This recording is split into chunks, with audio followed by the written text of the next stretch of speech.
you're a spectator, you cannot bowl the Desperado unless you bowl a regular qualifying squad. Each of our 4 squads are going to bowl 8 games of qualifying. At the end of each squad, the top 7 players will make Sunday's final. Regardless of how many entries are on the squad, it's the top 7 from each squad. The top 2 bowlers from each squad will be determined in the 1 through 8 positions. Good. Determined by their qualifying total. Yeah. Been a pretty good year. I think he said I could probably sit with you for a couple games tomorrow sometime, so we could chat about it then. We'll see how bad a bowler I am today. I'm throwing it better now. I'm still outclassed by this field, but I'm throwing it better, so I thought, I'm a sponsor, I should give it a run. Qualifiers, along with our 4 from the Desperado, will be the 17 through 32 seeds on Sunday. Any additional cash spots that might be available will be based on the total pinfall of all squads combined. So if you are not in the top 32, when you pay extra spots, will be determined on a qualifying total between all squads. For your lane movements, the left lane will move a pair to the left, the right lane will move a pair to the right. Your assignments are on your score sheets. So if you forget where you're supposed to go the next game, even though it's just a pair one way or the other, so your score sheets can tell you where to go. Also on the score sheets, if you never won the tournament, there's a QR code in the top right corner. You scan that code, it'll take you to tournamentbowl.com where you can view all of the qualifying standings. If you decide that you want to look just by squad, then there is a drop-down menu that can tell you standings only for that squad. Also, all the brackets and pots will be on tournamentbowl.com as well. If you want to get into any of the brackets or pots, the sheets are on the table up here. High game pots and series, you need to get in before practice ends. Any brackets, I will give you to the end of game 1 because they start game 2. And most importantly, thank you to all of our sponsors.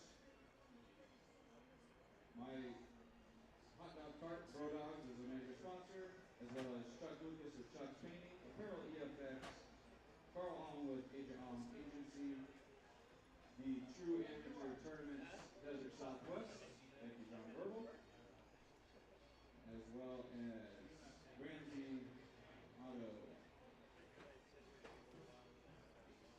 Make sure I didn't miss anybody. And the Brands of Brunswick as well. And also, thank you to Emil Williams, the man, the myth, the legend himself, with Bullstream TV for coming out here to stream all of the action from this weekend's tournaments. If you guys want to have any family or friends watch, or if you guys are wanting to watch the squads tomorrow, make sure you go on YouTube and like and subscribe to Bullstream TV. You'll be able to find each and every squad as well as the finals on Sunday. All right, guys, we're going to start you on your 10 minutes of warm-up.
Live test, 1, 2, 3. Live test, 1, 2, 3.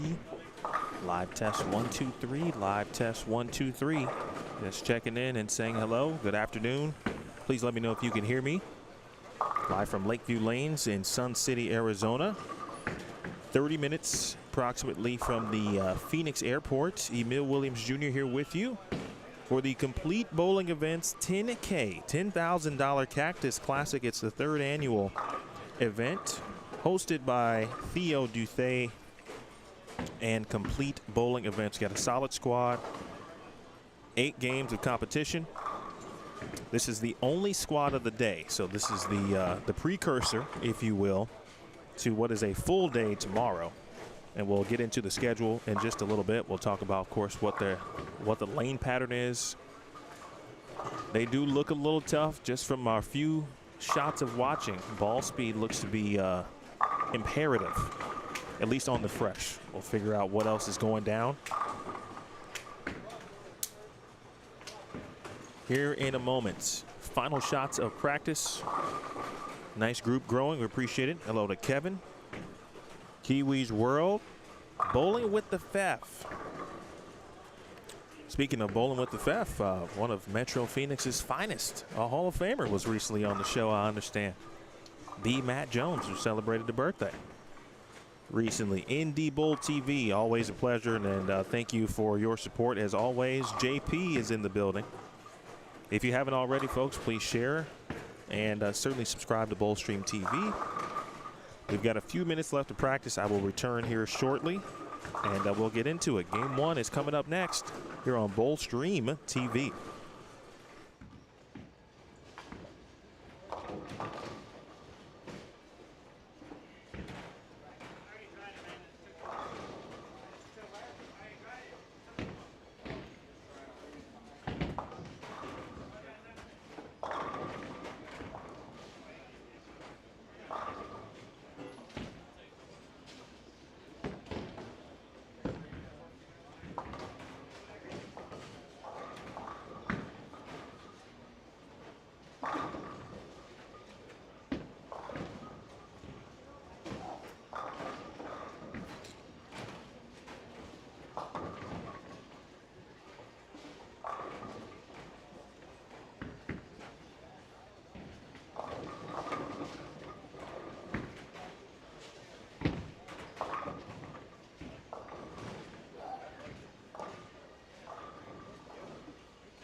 You guys gotta wait just a second for him to put the time on that for you.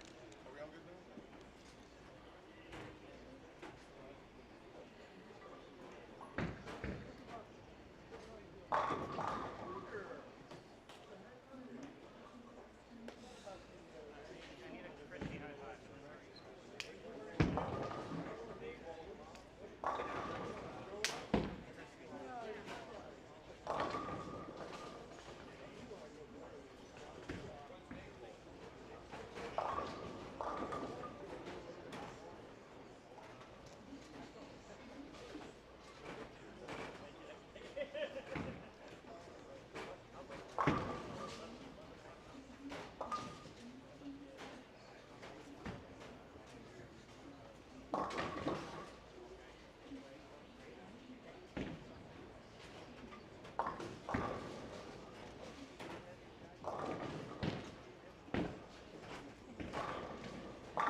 All right, folks, if you are just joining us, you've picked the perfect time. It is game number 1, 8-game qualifying blocks here at the Cactus Classic. Again, 8 games of qualifying. This is game 1 on certainly what looks like a very difficult lane condition, and you would not expect anything less from Theo Duthay in complete bowling events, especially with $10,000, of course, on the line.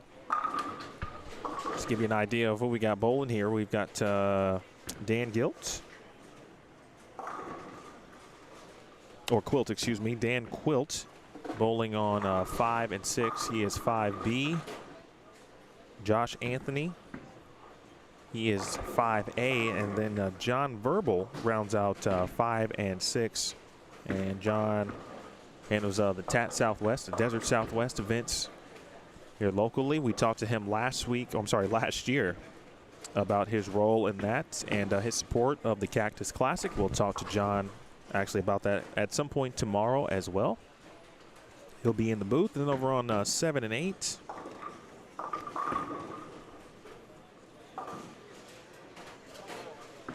we have Chris DeMarco, talented lefty.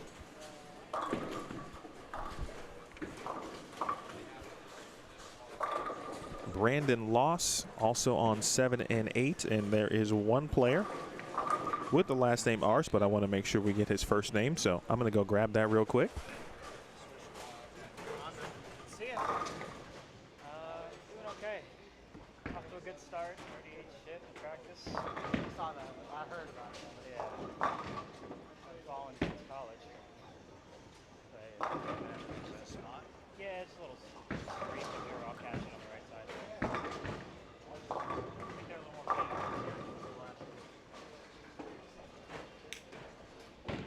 We'll change that in October. We'll change that in October.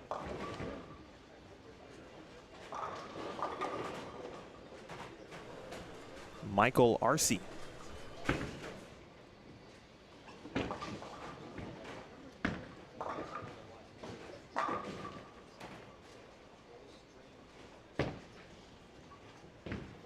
cover, sir. Nice leave. Good cover. I'm not going to deny that. I guess I should write my name. Yeah. Yeah. As usual, my brain engaged while I was in my backswing on my first ball. That's always a bad plan. Don't think.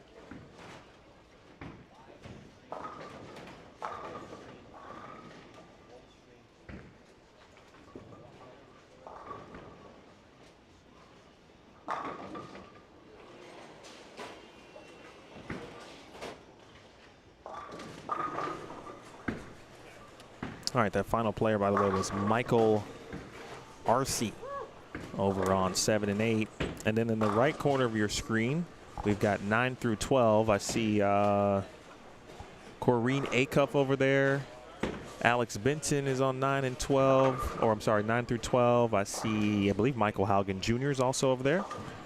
Wow. Boy, Michael Arce almost took the 6 straight off.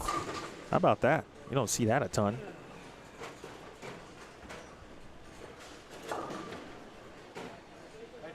Hello to Lisa. Mama Zweig is in the building. Both of her children are also in this building here at Lakeview Lanes in Sun City. Speaking of Matt, he is off to the left on 3 and 4. He's bowling with Mike Hardesty. Dave Sirigliano's on that pair as well. We'll tap in on 1 through 4 in a little bit also. Hello to Mary Norton.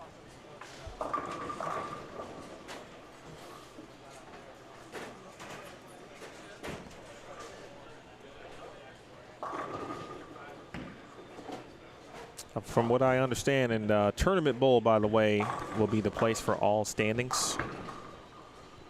I'll post that link here in a second. But before we do that, let's take a quick look at what the players are bowling on here. It'll be on the left side of your screen here momentarily.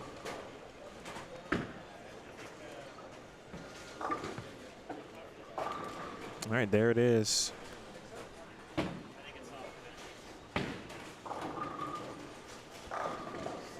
.43 feet, 25.65 mils. 1.7 on the right. And 1.85 on the left. So it's asymmetrical to that degree, but you see that heavy concentration. In the middle, of course, is buffed out to 43 as well. So this could be, from what I saw in practice, right? Speed, I mean, super important on the fresh. For those certainly who are trying to play out, significant or decent amount of surface as a Verbal gets some carry. I'll take a look at, actually 3 and 4 is going to be maybe the last to finish. They had a bit of an approach issue, so they got that cleaned up. And so they are now into frame number 2 next door on 3 and 4. But from what I'm being told, we've got a few, or no, I should say 7 a.m. Might be a pretty stacked squad to start the day Saturday morning tomorrow. We'll find out. Greg Thompson Jr. is in the field. Specifically, of course, this squad. Got a lot of players, or sorry, spectators. This is a wonderful area and a very cool senior community. And last year we had a lot of individuals who bowl, maybe bowl league here or just in the area, and just kind of came up, stopped by to watch. They heard about the tournament, and same thing has happened here already. Got in wind of who was bowling. Big tournament down in their area, and right here to check things out. Rep with the customary, they're walled. Now I can complete my day because Rep A has joined, and then B has said his customary phrase of they're walled. Thank you, Rep. I needed that in my life. John Verbal just dialed in early. Big shots there. That's 3 in a row for John.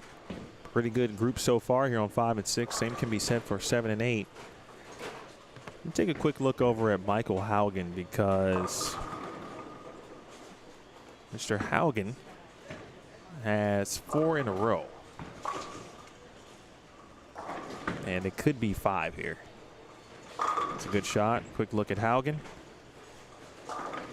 And no trip of the 4. But you can see if there's an out to be played, right? If the right is in play, then you know that Michael Haugen typically would be in business, and it looks like that's the case right now. So we're seeing a lot of parallel from to me. There are several players playing out, but they're playing up the lane. And then parallel left to that, there are some players like John Verbal, who we just watched, and we'll take you back there. John Verbal parallel up the lane, but closer to the head pin. Like rocket to the pocket almost. That's got to hook a little.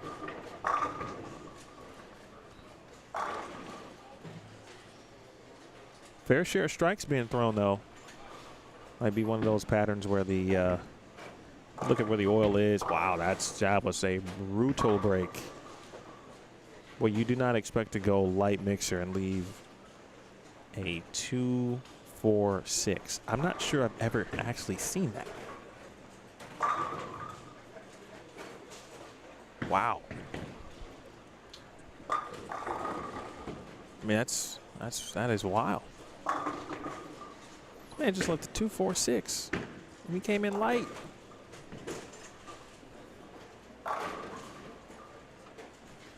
Kevin, see you at 6 tomorrow. I'll be right here. And I hope all of you will join me.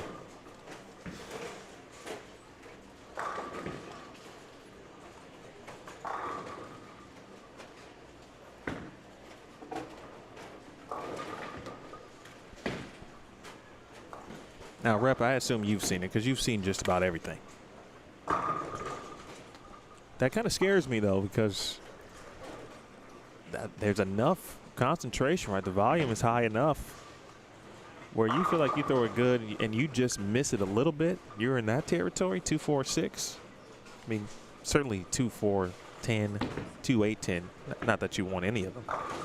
In fact, speaking of those, Matt Zweig to our left has left those splits back to back, 2-8-10, and then a 2-4-10.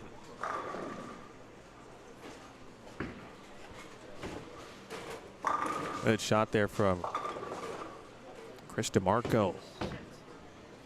Talented southpaw, $10,000 to the winner.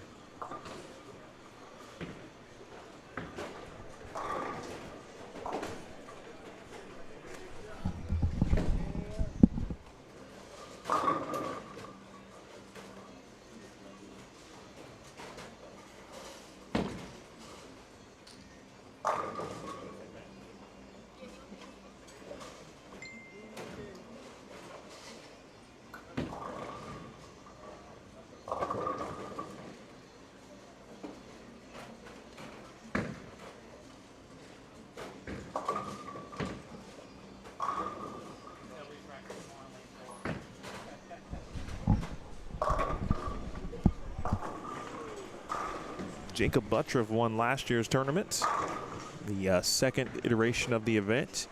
And then the inaugural winner was Darren Tang.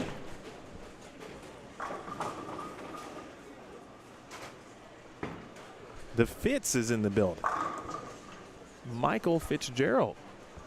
And as soon as I say his name, I see Virginia Young down there on the high-end bowl. By the way, if you're curious, players are going to move. If they're on the left lane, they're going to move one pair to the left. And if you're on the right lane, you're going to go right. So, of course, at some point, and we're only using 16 lanes, so you will see every player through and through here. And, of course, we'll make some moves based on what's going down and what we see that is looking pretty cool. I mentioned 3 and 4 is going to finish last, so we're going to go to 3 and 4 pretty soon. But there are some 240, 250 games out there for a lot of players. Another southpaw, Josh Anthony. I can't remember where I saw Josh at, but last time I saw him, I think it was the Agent Ong Open, in fact. And but he worked hard. Got a suggestion, a little bit of advice on lane play and strategy, ball choice. I think he bowled again, bowled another qualifying squad, ends up making the cut there.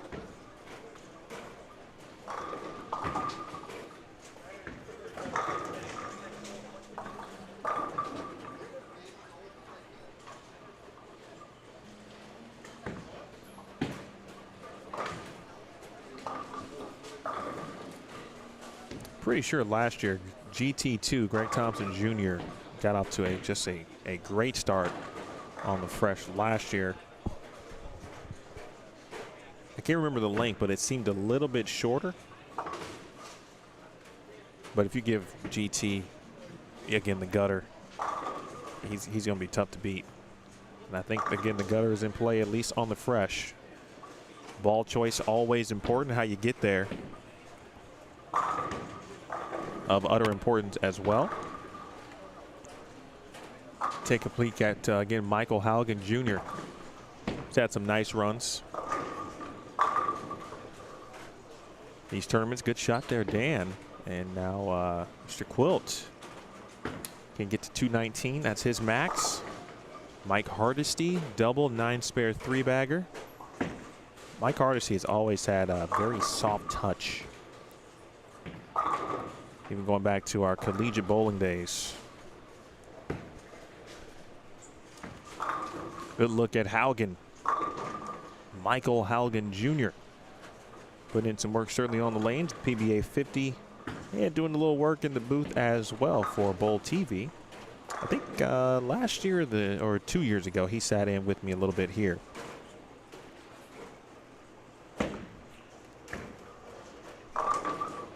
I'm going to keep it here for one moment because this young gentleman, I believe it is Alex Burton. Or Benton, excuse me, Alex Benton.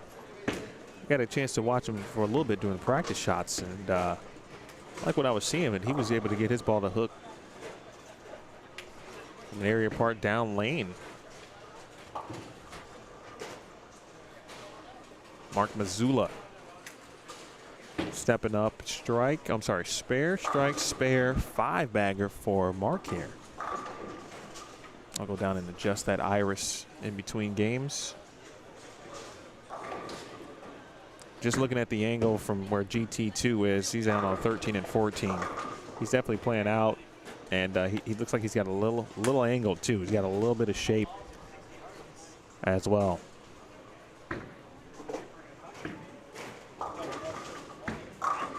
Great shot. Mark, you see him playing out as well. Good blueprint from what we're seeing so far. John Richards. We got a few southpaws here on this opening squad. Again, the top 7 bowlers will advance to match play, and that's the same across each qualifying squad. Top 7 will advance.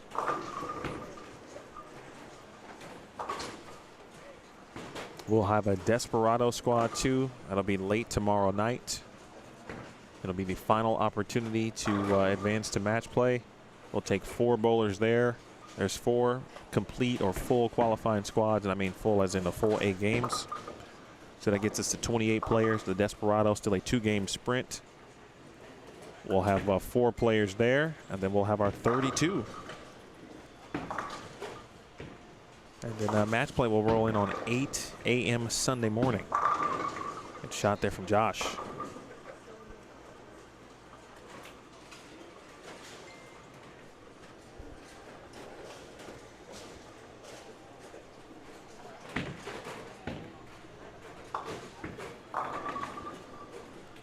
Haugen has struck again, so we'll take a look at his 10th frame in a moment. Kimani Smith. I'm assuming that's Kimani, the talented musician and educator who has gotten back into bowling himself. He needs to be bowling these tournaments. Good finish here for Josh. That's got to hook a ton. And it is not hooking, unfortunately, from there. Corrine Acuff is down on 11 and 12. Another player. Here's a theme, folks. If you can play the gutter, you're going to be okay, at least on the fresh. Now, I'll put the disclaimer on that. If you can execute properly and you got good speed control and you know what your hand is going to do every time.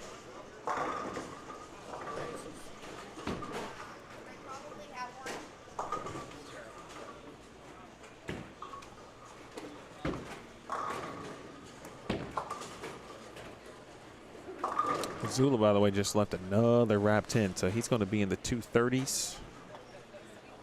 Haugen not yet up. Quilt can get into the 190s. Unfortunate splits in the 10th frames from some of our players on 7 and 8. Quick look at Corrine Acuff. That's 3 in a row for Corrine. She's going to be in the 2 teens.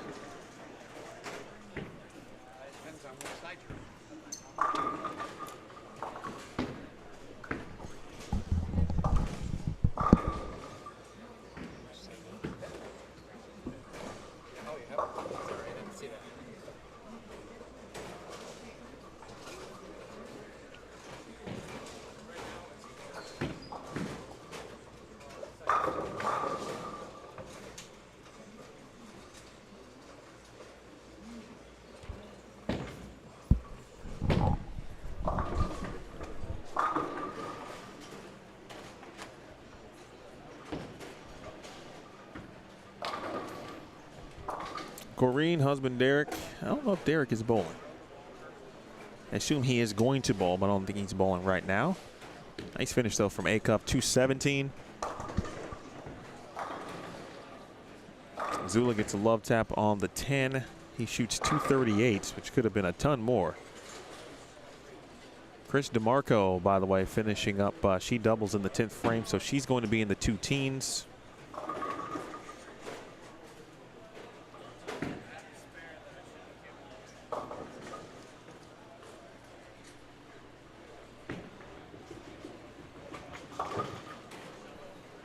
Unfortunately, Matt has left his fair share of splits on 3 and 4. Matt is going to be moving right, so he's going to be on 5 and 6 coming up. Let's watch Chris finish out her game.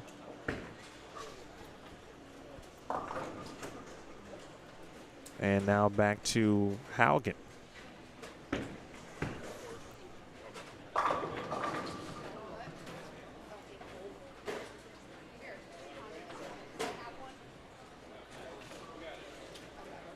You saw through the nose, but it looks like, from what I can tell at the moment, that's going to be the highest game. There is a 231 on lane 1. So Mike's going to be in the 250s. 3 and 4 will be an interesting pair. There's a little bit of urethane that was been thrown on that pair. Mike Hardesty looked like a purple hammer. I thought Matt Zweig was into it as well. Take a quick peek after the Hardesty shot. And Zweig. 220, I'm sorry, 197 is his max. 257.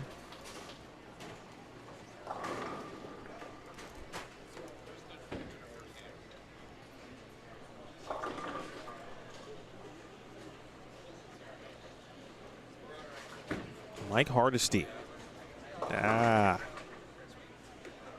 It's a good place for that, though. Mike is in the 240s. Mike a little further away at the arrows in comparison to the rest of the players, righties in particular, who were playing out.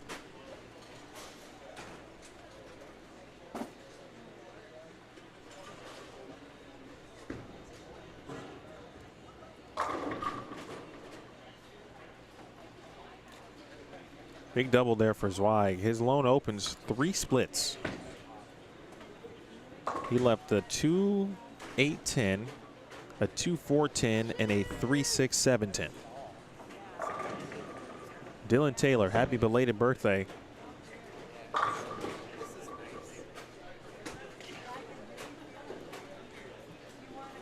Dylan and I share a birthday. It's funny, the older you get, the more you realize how many people share a birthday with.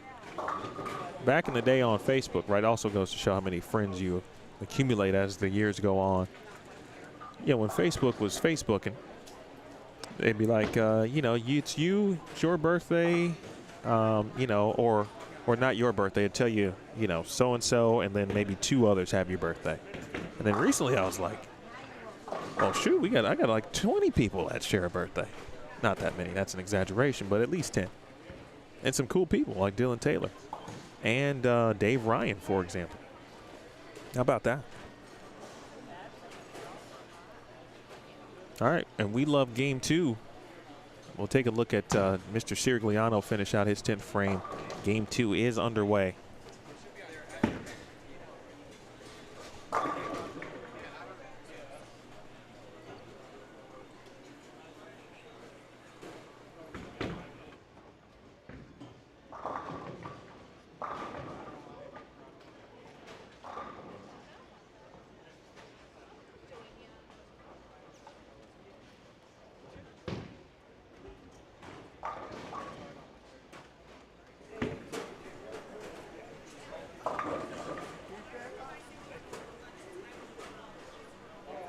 Dave Sirigliano will officially close out game number 1 on 3 and 4. We go back to 5 through 8 as they are now underway with game number 2. Emil Williams Jr. live from the Cactus Classic here in Sun City, Arizona.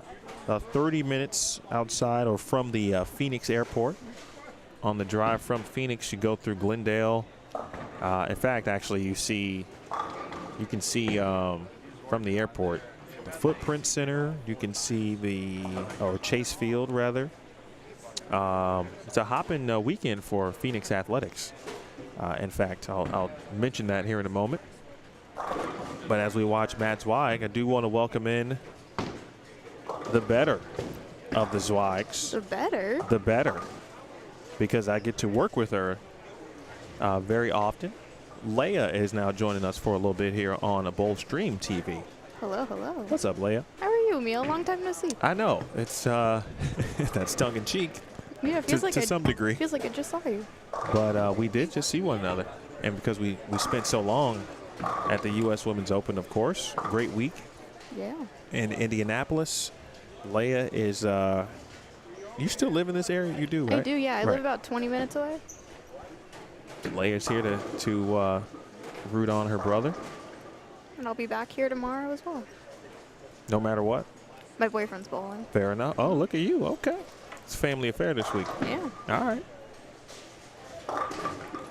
Tomorrow's a full day, folks. It's a full day. So at whatever point tomorrow you get a chance to hop on and you say, man, I hope I haven't missed much. Well, I mean, you may have missed the squad, but there will be bowling happening. Well, we start bright and early at 7 a.m. Mountain Time. Now, I'm pretty good with my time zones, but the Arizona situation has thrown me off. Yeah, it's pretty crazy. We're technically Pacific now because of daylight savings, but once we spring forward, we are mountain time. I Yeah, believe. I'm all. I had to Google it, and it said Mountain Time, and I'm like, what? Yeah, we're weird, and then there's some places here in Arizona that up north that don't partake in. They partake in daylight savings, and we don't. Yeah, I knew it, and I was scheduling the events and trying to figure out what time is the proper time for where I was going, and I'm like, but I think there's, I know it says mountain, but it still kind of represents Pacific in a way. Yeah. Right, and I'm comparing it to Central Time, which is where I came from. Halligan trying to get that 7-pin to fall. It's been an interesting situation here for young Matthew. He cannot dodge the early splits. Yeah, he was splitting on 3 and 4 last game. It was either a strike or a split. That was a good information gathering opportunity there. Unfortunate A10, but he was able to make a ball change right there and see what a look on what looked to be a pretty high-end piece of equipment. We got Brandon Loss, Chris DeMarco. She shot, I think she shot, it was definitely the two It teams. was 216. 216, thank you. She kind of reminds me a little bit, I was looking at her follow-through. I'm going to look at it again. And the follow-through, but she was getting to a point on 7 and 8. And I looked, and I said, there was a little bit of like Felicia Wong in the bit of the approach there. And of course, we just saw Felicia Wong, so I'm like, it's fresh on my brain. Yeah, a lot of lefties bowling. Yeah, I actually bowled league with Chris. How about that? Yeah. On your squad or just in the league? In the league. Okay. She was in my team. She was one of our subs, but she subbed along with us. She's got a solid game. She has she likes to put it a horse step in there where she kind of steps a little higher in her approach. Verbal. And one player I need to find out a name for. I'm going to make a prerequisite for every tournament bowler. If the tournament has live streaming, you must wear a jersey with your name on.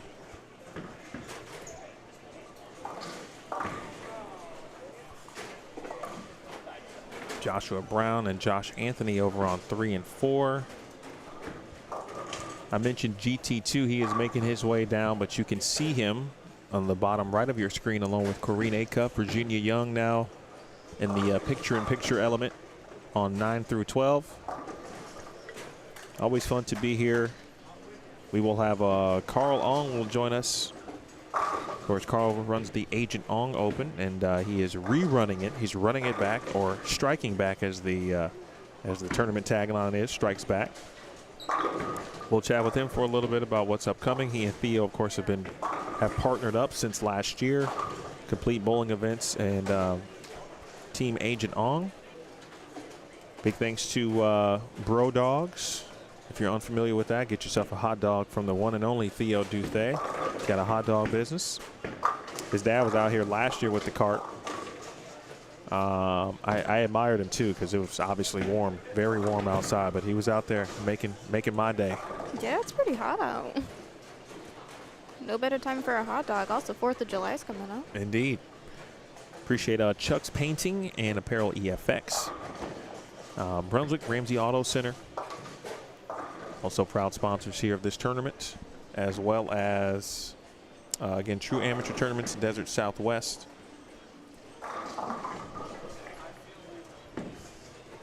The slow wheel from Zweig.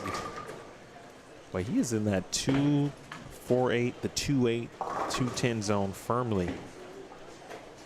It's interesting. I'm so used to seeing Matt, if there is an inkling of the gutter in play, right, he generally doesn't miss that. He loves the gutter. And that's, you know, and I've seen him enough now to know, you know, the tendencies. If he sees something specific, certainly that's playing out. And but he's not kind of attacking it on top of the gutter. He's trying to fade it a little bit, trying to curve it ever so slightly.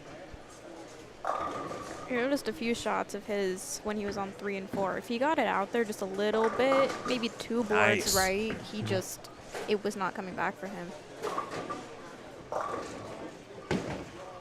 Able to get the 10 out for that one, though. And a makeable spare. Meanwhile, Brandon Loss is putting in the work here. 3-bagger. We'll go to tournamentbowl.com. That is where all of our tournament standings will take place and will be entered. Let's get you that link right now.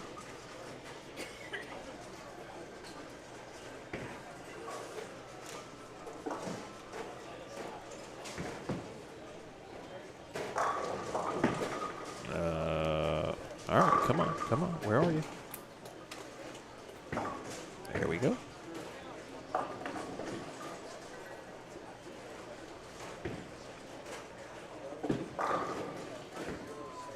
All right, so they're not up yet, but that only means that Theo is working on that. So once it's done, I'll tell you, and then I'll post the link for you. Mr. Haugen turned his back on that one immediately. You see, Matt Jones is in the chat. Got a new celebrity, Leia. Ooh. Matt Jones. He was already the Matt Jones, but now he was on the Bowling with the Fev podcast last night. Really? Yeah, so go check that out online. There's a good one from Zweig. Won the Agent Ong Open, the inaugural edition of it last October. Matt's got some cool things going on in his life. I've talked to him a little bit beforehand. That he does. He's moving to California in a couple days, he said. 3 days. 3 days. But who's counting? It is so hot down here. Sweating bullets. He said it's hot, did Matt. Yeah, a lot of these bowlers so far, I've been hearing them say that the bowlers area is pretty warm, which normally I'm freezing in bowling centers. You see me bundle up a lot. Well, we're generally in the same boat. Yeah. But I'm pretty sweating up here. Yeah, Matt is standing directly under the fan here in the bowler settee in between lanes 6 and 7. The game 2 transition, if you will, when you go pair to pair, looks like it's starting to hit a few players. Mike Hardesty has made his way left. Of course, we just saw Josh Anthony. And but he's off to a solid start.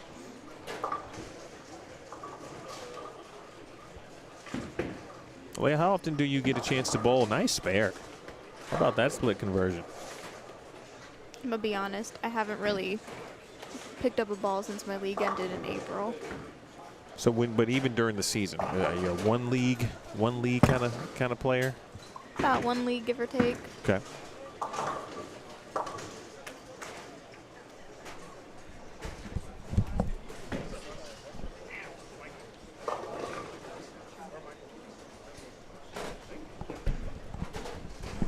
Mikey McQuiston took care of that split. Okay, sorry, back to the league bowling for you. Or any bowling, for that matter.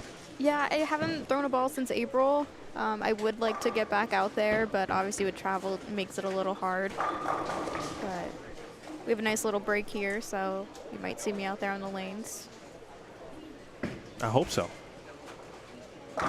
Shot there from Haugen. quick shout out to Mo City, my man Maurice Pennington,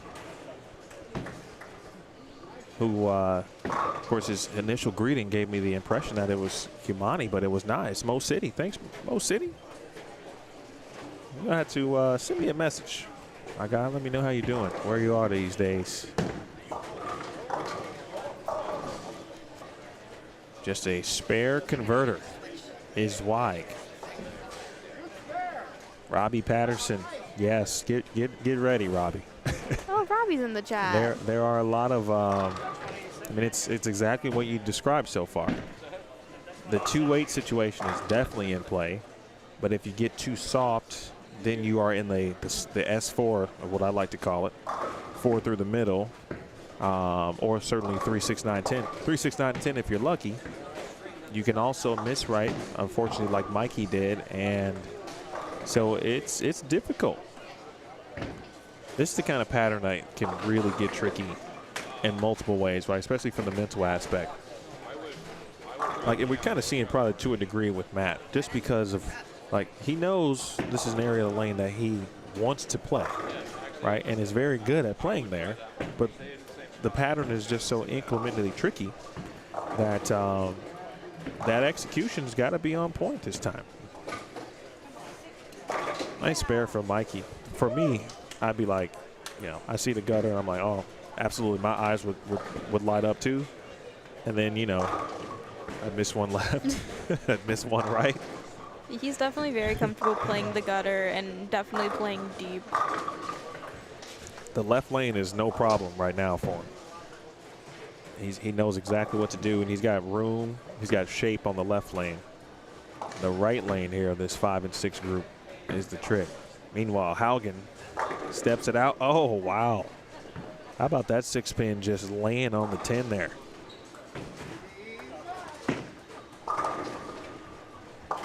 Another thing here, at least for this squad, that might be coming up is how hot it is down there. The lanes might be breaking down a little faster. That's a great point.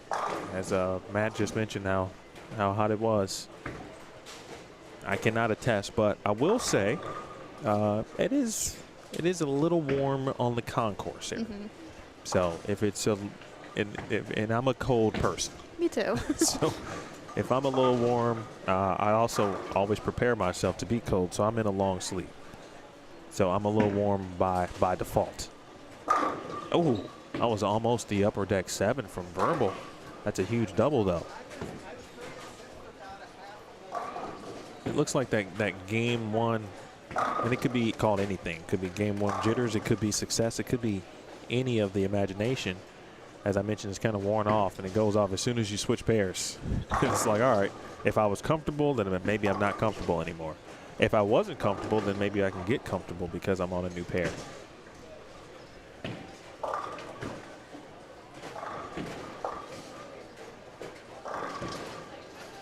A little Marlin.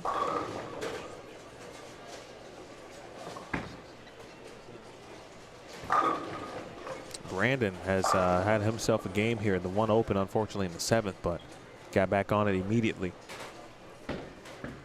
Speaking of standings, Theo is now out with the iPad. Now it looks familiar. The Cactus Classic is underway. Theo's got the iPad, and he's going pair to pair, grabbing scores. So we'll have some updated scores after one game here in a moment. I do see a 243 bowl down on 13 and 14. I see a possible 260, potentially, as Greg Thompson Jr. just finished with 192 on 9 through 12. Again, picture in picture in the bottom right of your screen. Can Zwei get something going right to left on the right lane? Well, he got to the 1-3, though. That's a good start. Made a ball change. Maybe IQ 78U, maybe? Looks like it. He has that. I believe he was throwing his pitch blue now. Haugen makes it 3 in a row.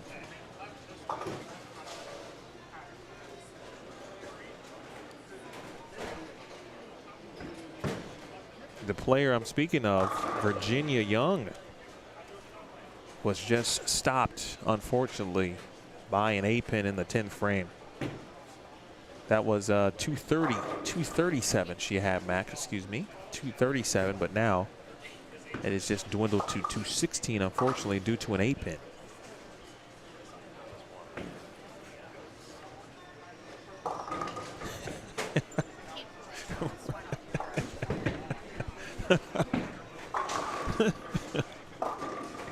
Oh, Robbie, that was funny. I'm going to go back and listen to that now.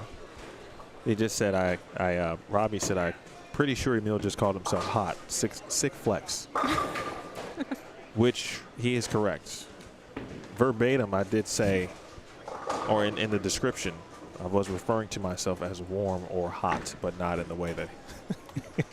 That's so funny. Be your own #1 fan. That's great. Well, sometimes you got to be.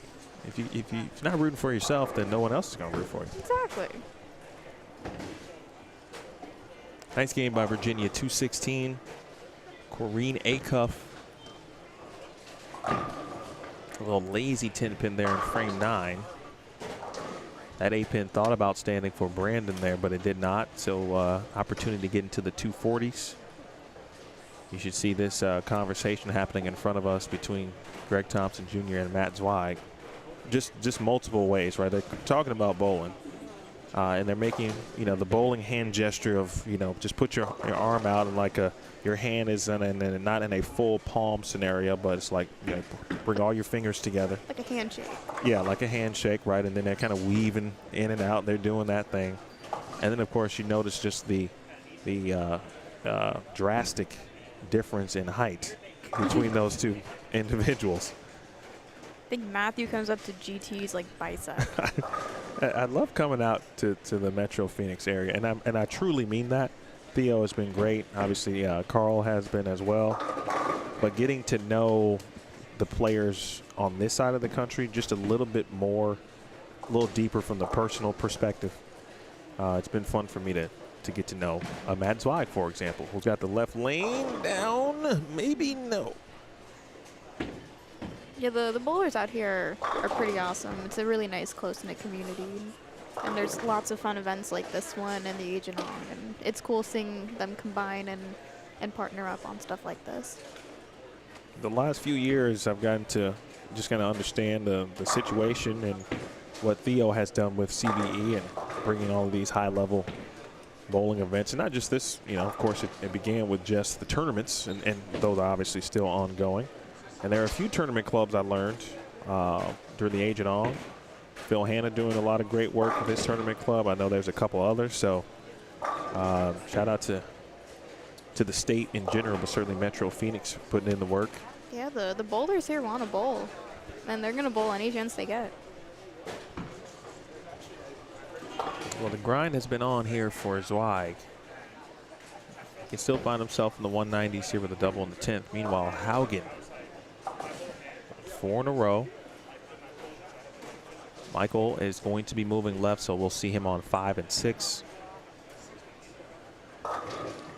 Michael, speaking of Michael Dragon, that is in the chat. That's a good reference, actually. Aaron Judge, Jose Altuve. In the comparison, I don't know if you know Aaron Judge. I do. I'm a baseball fan. That's right. So, favorite team? Dodgers. Oh, we talked about this. That's right. We had a long convo about. Okay, so I've got something for you on that too. I'm glad you said that, Chris. She gave it a run. So, Judge Altuve in the height situation, he compared it's the PBA version, GT2, and your brother. Close. Who made that comparison? Michael Dragon. Oh, Dragon. He is a baseball fanatic as well. So I went to the White Sox game, and if you're anybody who enjoys the White Sox, I'm here for you. We can go cry in our cars together.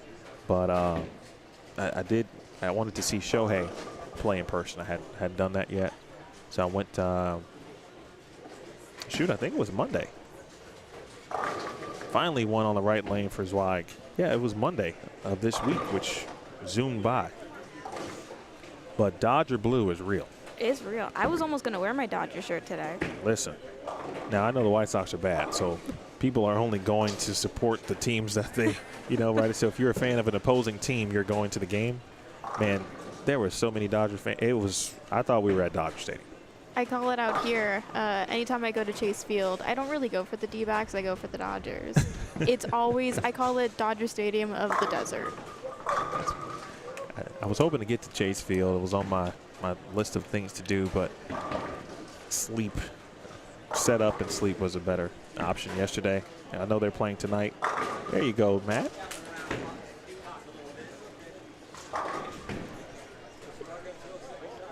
The grind is real. Mikey McQuiston would put together a couple of nice ones. A good break there for Verbal. He slapped that one out. And lost 217 though, in good place for that split. Not a bad game for Brandon. Sporting an old Brunswick Zone logo shirt. Mad respect. Mad respect for Brandon there with the Brunswick Zone logo. It's an 800 Club Award Brunswick Zone How shirt. about that? Quiston able to save 180 with that performance in the 10th. Yeah, that's about what Matt Zweig has gone through so far through 2 games.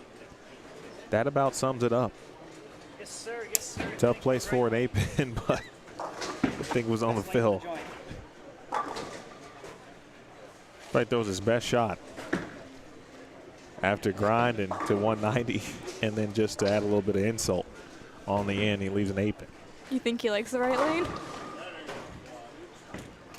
Good thing he does not have to bowl on it, at least for, let's see, he's going to game 3, 4, 5, 6, 7. Yeah, he's going to end up on 1 and 2. Folks, if you have not, certainly appreciate you sharing. Please like and certainly hit the thumbs up. Share on your social media channels. Squad A, just one squad today. But I mentioned we've got every squad under the sun. Literally tomorrow will be on Bullstring TV. B squad in the morning at 7 a.m. Mountain or Mountain Standard Time. I'm just going to say It should be Pacific time. it's really Pacific time. So I don't want to be disrespectful to the state. But if you Google it, it's going to come up and say Mountain Standard Time, but it's taking into account all of the things. So I'm going to say 7 a.m. Pacific because that's a more accurate description. Or you could say 10 o'clock Eastern. So, 7 a.m. Pacific or 7 a.m. Arizona, 10 a.m. Eastern Time. That's the first squad tomorrow. And then we'll be back at it at 12:30 Arizona, 3:30 p.m. Eastern. And then the nightcap will be 6 p.m. Arizona, 9 p.m. Eastern. And then the Desperado will probably begin about 10:15-ish or so Arizona. And then for those of you who are going to hang out really late tomorrow, the 1 o'clock a.m. Eastern, you can watch the Desperado.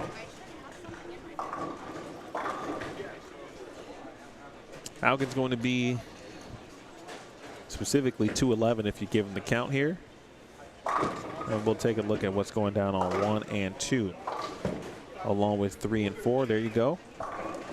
Josh Anthony finishing up 10th frame for him. He's on the right of your screen.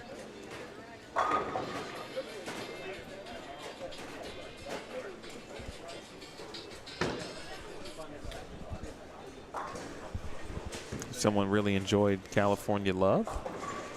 You got to be careful with YouTube. It's either Chris or Joey are behind us. A little ringtone, perhaps. Don't want to get flagged. JP, that's a great question. So the Desperado squad essentially is it's the final opportunity to qualify in this case for match play. And instead of being an 8-game sprint or a marathon, it's a 2-game sprint. So you get 2 games to try to basically be you got to be in the top 4 of the Desperado, and that's going to fill out the top 32. There's 4 squads. 4 qualifying squads with 8 games apiece. Top 7 advance in each squad, and then the Desperado will have 4 more available spots. I don't know why they call it Desperado. I'm imagining that's one of those bowling terms that just kind of goes way back in the history. Probably. But, if you think about it, it's your last chance. So Desperado, if you think about it in that regard, We're in the desert, so it also kind of plays a little bit more here. But you do have to bowl, thank you, John, for that, mentioning that. You do have to bowl at least one qualifying squad to be eligible for the Desperado. So you cannot just go and bowl the 2-game sprint and try to be in the top 4 in advance. You do have to bowl at least one qualifying squad. Some of these folks will bowl 2 squads. Some maybe will bowl 3. I think a ton will definitely bowl 2. That is true. Re-entry is allowed. So there's the opportunity again to re-entry at a little bit of a cheaper rate than your initial entry fee. And the Desperado carries its own fee as well, which is also cheaper.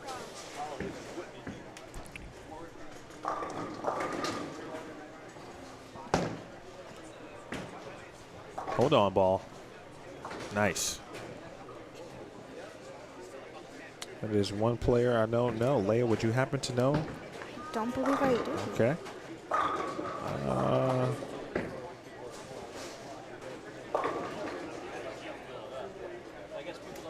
I don't want to guess, but I'm going to say Dawn perhaps, but I'm going to go find out.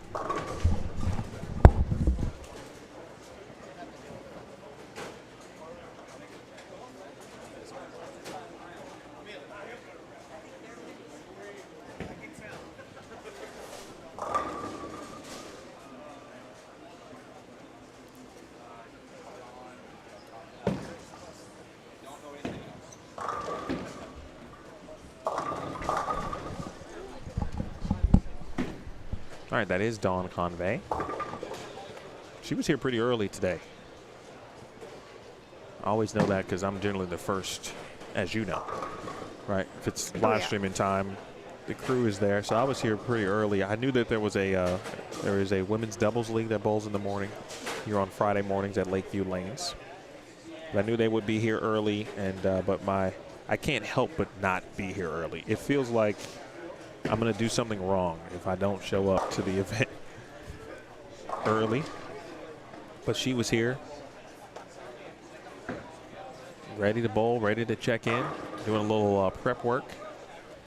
As we see Mark Missoula now over on 7 and 8. Virginia Young has made her way to the 9 and 10 along with Greg Thompson Jr. And Virginia, in the bottom right of your screen, you can see the tall figure on the bottom right of your screen as well. That is Gregory Thompson Jr. He's got the purple hammer out on lane 9 and seeing a lot of wiggle down lane. Corrine Acuff has joined us on 7 and 8. Another player who certainly is very good at playing the gutter. This so let's I know we should have some standings now. Let's take a look. Let me refresh. We do have standings after one game. So let's get some links out for you.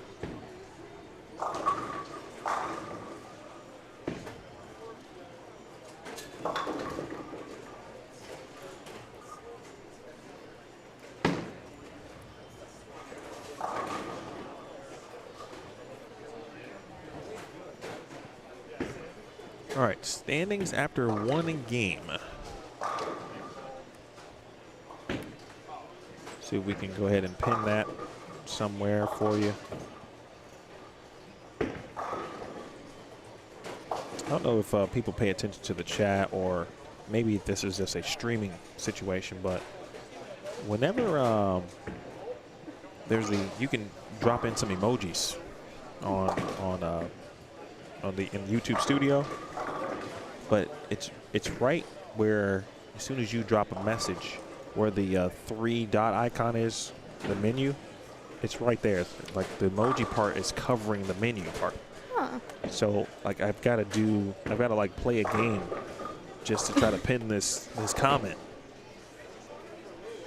It's like Saw. Do you want to play a game? Fun fact, that's my favorite movie. Like, no, Saw, I don't. No, Jigsaw. I don't want to play a game. I just want to post the standings. It's my favorite movie, and I appreciate that reference. I'll give you a quick Saw story. We were there we go. All right, pinned message, standings up top.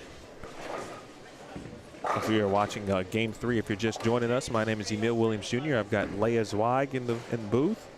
Leia, the sister of Matt.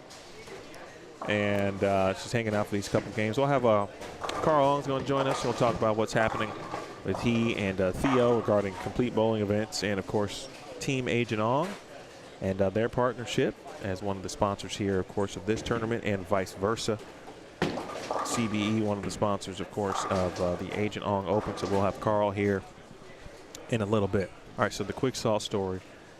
So not to show my age, but obviously you know I just turned 40 because it was happening at the U.S. Women's Open last week, so we talked about it. By the way, thank you again. Leia and the crew, the Bold TV crew specifically, got me a very nice gift for my 40th birthday, a small token of appreciation, which I thought was great. Thank you. Give you some props over the air. But Saw came out when I was in college. Wow. Yes. So the early 2000s. Okay. No. Yeah, early to mid 2000s. 2006. So we used to make, exactly. So the fall, I think it came out on Halloween-ish or something. It's normally the weekend before Halloween. Right. And so a group of us, we used to have team practice on Thursday nights.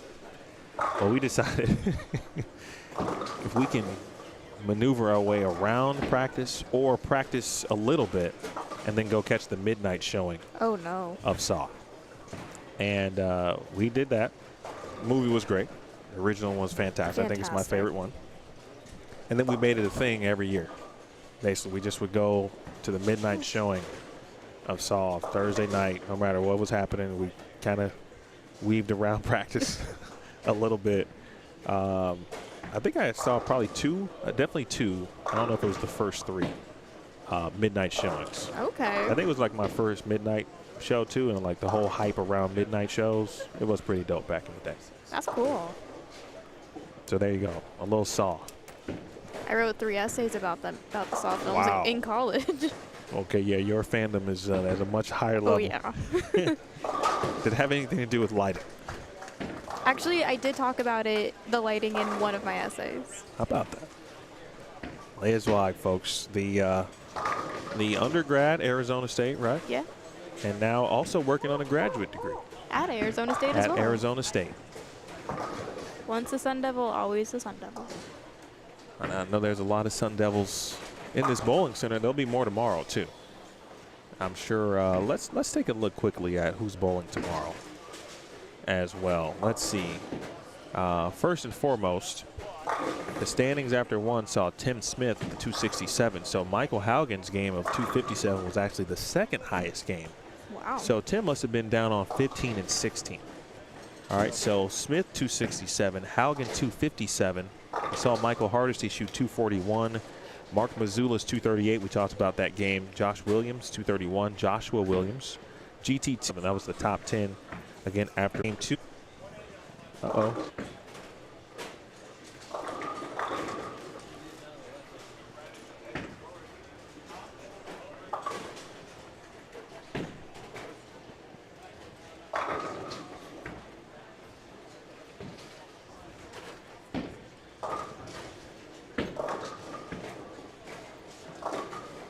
This happened last year, I think, too. I think we determined that whenever there's some things happening in the community, we could have a periodic bandwidth scenario here locally. So I'll keep an eye on that.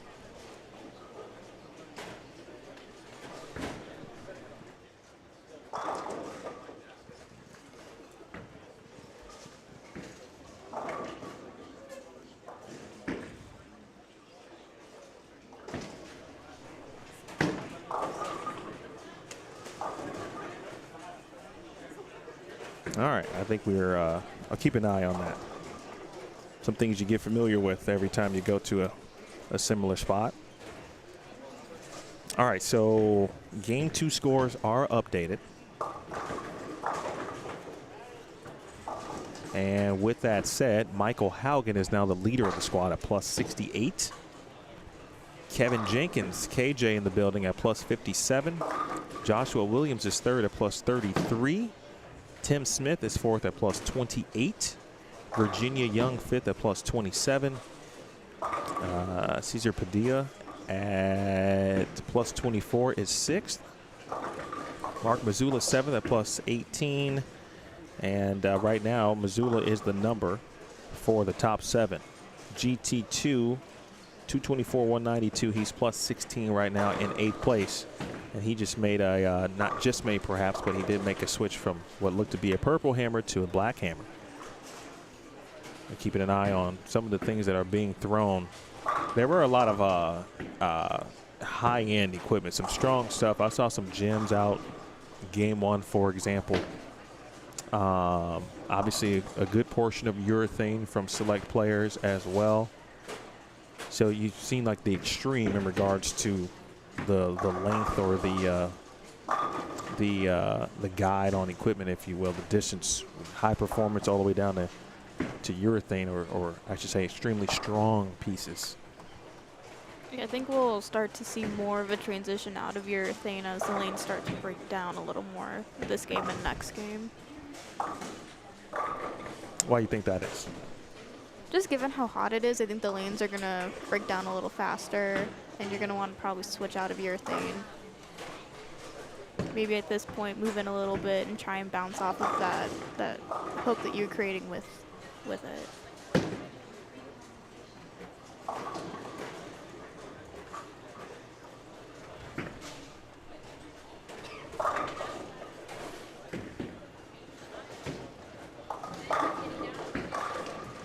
Matt doing it a little bit of a different way.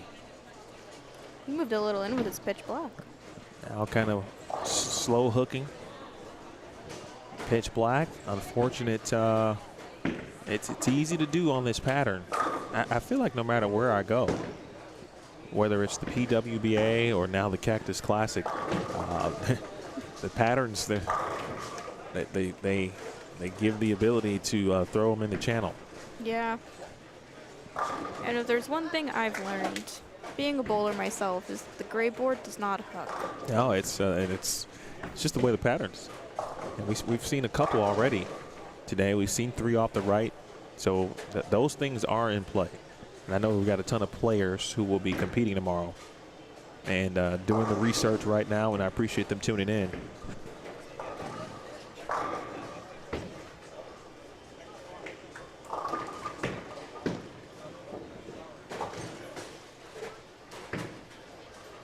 I'm pretty intrigued to see how this pattern plays tomorrow for the late squad. Oh, really good shot for Haugen. The like the 6 o'clock? Yeah. Well, if we take into account what we often talk about on tour, right, with especially in a long day, as far as the lane machine continuously running, the pattern being continuously applied, right? Yeah. You know, I don't know if the machines are the same that they used, or that they always use, I should say, here at the building. I assume they were, right? So let's assume that. So we had league this morning, so that would be an application of something different. Then, of course, you got a strip. They put the actual pattern out for this squad. There's a Pro-Am tonight. I assume that they won't bowl on this. Maybe they will. I don't know that to be a fact. So what we see, as you just said, which is a great point, right? What we see right now, and certainly when we get to 6 o'clock tomorrow, might be completely different. Yeah. Hold on. Oh, Michael Haugen missing the single pin.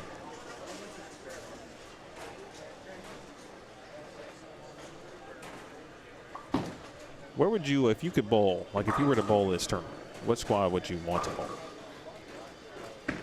And it could be based on like just how you feel, day, time of day, morning. Probably tomorrow, 12:30. Okay. I'd want at least 2 squads before me, see what's gone down. I feel like 2:30 is that sweet spot of the pattern's been laid down before, people have bowled on it, there's some kind of lane memory, but it's not the 6:30 or 6 o'clock, which I feel like a lot of people will bowl. So there might be slower time of in between shots and the lane might break down more. So I feel like 12:30 is that sweet spot. I know in the past that 7 a.m. has, which seems odd, right? But that 7 a.m. has been a very, very good squad in regards to talent level. Okay. And I'm going to check it tomorrow, or for tomorrow, I should say. I think it could be going down again. 12:30 we'll be hopping to, and then 6 o'clock as well, because you'll start to see those who won't make it or didn't advance in those earlier squads. You know, they're probably going to bowl at 6 o'clock as well, or just take their chances in the Desperado. This squad is moving by quickly, though. Yeah, I had told Matthew, I was like, I don't know if I'm going to be able to stay the whole time, 'cause I'm actually seeing Hamilton tonight. Oh, nice. So I was like, I need to go home and, like, get ready. And he was like, well, what time do you have to leave at? And I was like, 4 the latest. He's like, oh, we're going to be done by then. Yeah, I was thinking, like, you know, I'm thinking tour 8 game blocks. Yeah. Right. It's a guaranteed 4 hours. Like, Yeah. we know at least it's 4. It might be 3.5. Yeah, Depending on how many strikes we're throwing. He was like, we got 3 on a pair, 8 games. He's like, we're going to bowl so fast. He's like, we'll be done by 3 the latest. Yeah, he's right. We're cooking. We are cooking tonight.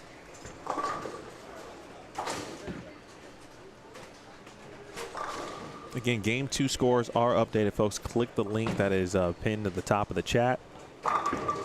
Appreciate you tuning in just to reset things. Oh, great spare for Corrine Acuff. Little 3, 4, 6, 7, 10 work. Haugen gets that customary light mixer to fall for Michael Haugen Jr. Zweig has figured something out here on 7 and 8.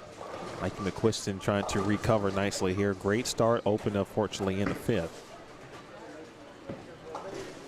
Hook, maybe. Wow. He's comfortable out there. You can just tell from his body language as soon as he throws the shot, he just knows.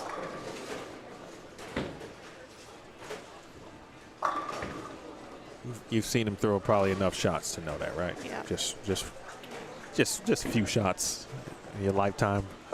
Yeah, when he posts his shots at the foul line, you know.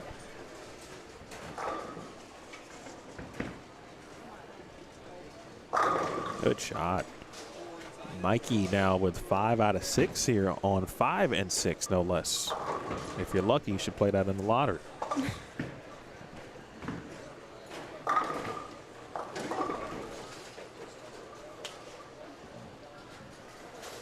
GT2 moving left. He's going to be on 7 and 8 here in a moment. GT's dripping sweat. GT typically is a little warm when he's bowling, though. But that's, you know, I guess when you know, right, it actually might be a little warm. Yeah. When other individuals are wiping their brow consistently. Need a handkerchief. Yeah. Maybe use your chamois. I have had there's been a couple of bursts of cold air, though, that have come across the concourse. So I think they have lowered the temperature, I think, a little bit in the building. Bad shot there from Don. Brandon Loss continues to put some score together. 270 opportunity potentially. A couple of players with that don't have their names represented, but we'll figure it out who it is. For some, though, the perp is purpling. Oof. Wow. That's a tough 9-pin you saw on the left of your screen. Meanwhile, Zweig looking to go 6 in a row here.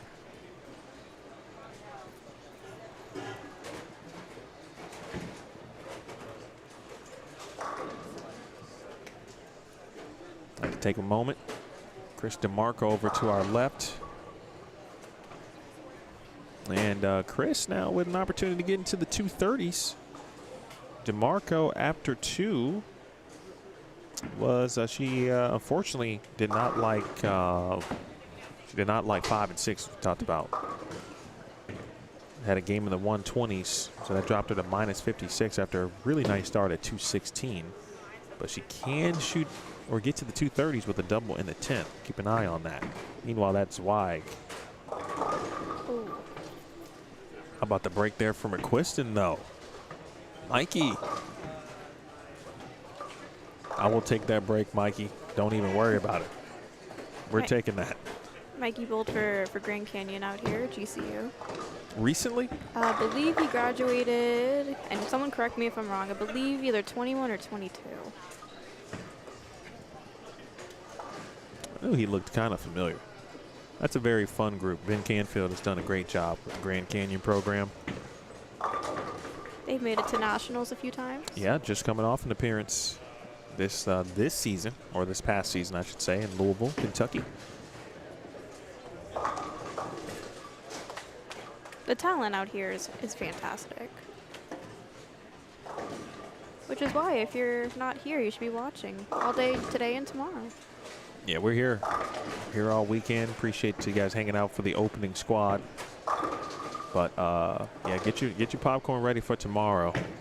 It's a good taste for the to wet the palate, if you will, here today. This is just the appetizer. This is indeed the appetizer. We've got multiple entrees tomorrow, and then if you're a fan of dessert, you certainly want to be watching on Sunday, because you can have any dessert you want, and that's the equivalent of how cool match play is going to be on Sunday. You could have your cake and eat it too. I'm hoping to be here rooting on a few people, so fingers crossed. That's right. Yes, you are involved in this too. Yes. You have some interest. You have a stake in the interested parties here. Brandon Loss did strike out. He got to 194. And no break there. This then did Matt Zweig. Let's see where Zweig is after 2. He was 12th at -11. And that's from saving a couple of 190s.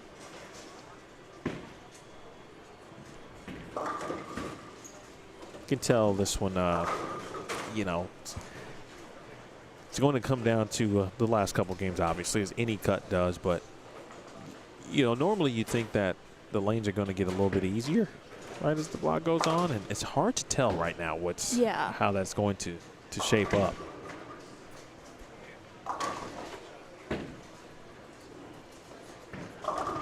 Looks like Kareen's ball changing on her last shot. Nice, super washout conversion there. Some good pickups.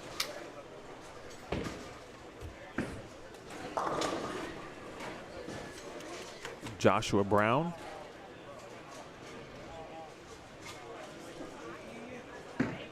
Haugen got that one a little further right. Yep. That's a good 2-pin. He wrapped 10 a couple of frames ago on this right lane, and that one, this shot was about 2 boards right of where he was at the arrows there. A really great shot a couple of frames ago.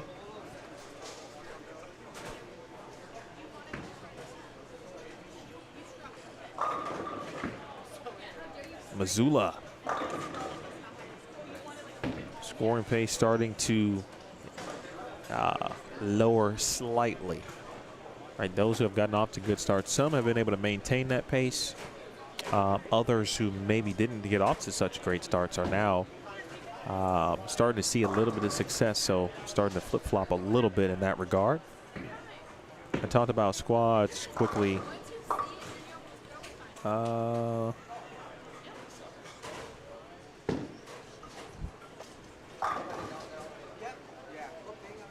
Oh, they must not be entered yet. Okay, they're not entered yet. Because there was a point last year where you can go look at the squad. I don't think Theo may have gotten to that point yet. Or like looking ahead for tomorrow. Yep.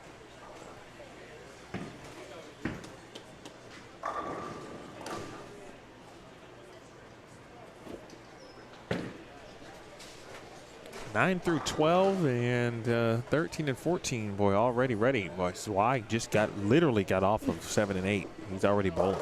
He's ready to go.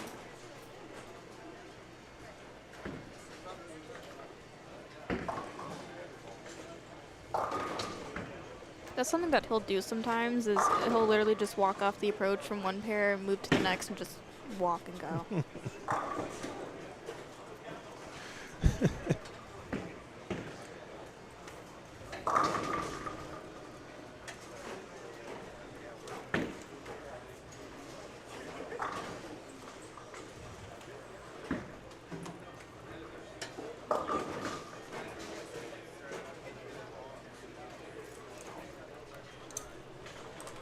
This group is going to be the last to finish out game number 3. And then we'll have a booth switcheroo, if you will. Carl Ong will join us. Leia, before we depart for the day, how many times have you seen Hamilton? This will be my second. Second, okay. Yeah. You seem like somebody who has probably seen it multiple times. I saw it when it was first here in 2017, 2018. Early 2018. I was a freshman in college.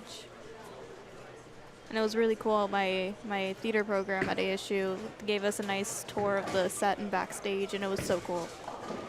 Is it, has the production changed a ton since, like, when it first was introduced? They made, like, significant changes, or is it still Not that the same not that to I'm aware most of the time? I will know more tonight, and I can report That's back right. tomorrow. You're right. But it is running here for the majority of July. So they will be here until, I believe, like July 28th. So if you're in the Phoenix metro area, go see Hamilton. Hamilton, very popular amongst everybody. It's on my bucket list, too. Yeah, I actually texted KVK earlier, and I was like, hey, I'll be in the room where it happens tonight. Oh, I was going to say, yeah, that would have been, I wasn't surprised if he showed up here tonight. Yeah, well, every tour stop, we have a Hamilton song of the tournament. Or, like, what's the song of the day? What's the Hamilton song of the tournament?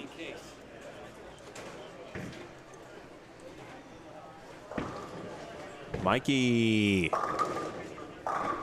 Now, we haven't seen every bowler roll through, but, you know, there haven't been a ton of players playing the middle of the lane the way he's doing.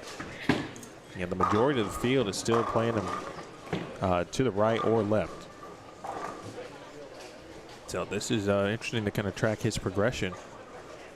This is a big game, and then let's take a look at where Mikey is in the standings. He went. He's at minus 47 after 2s, but he's going to put himself hook a little. He's going to put himself in the mix. I think he's got a couple of fans here as well. I met 2 spectators.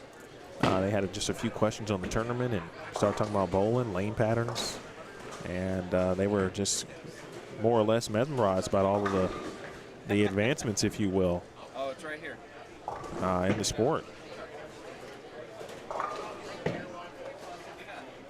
So Quiston with the right count, 7 or better, he's going to be in the 240s. And that will drop his negative total to single digits, and he'll be in the minus category, or minus single digits, excuse me. Nice game by Mikey. 241.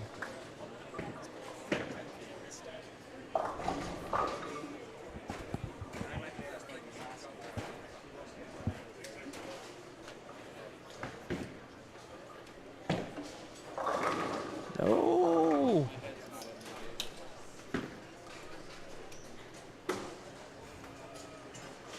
I like Dawn's game. It's pretty simple. She can find a way to put some strikes together.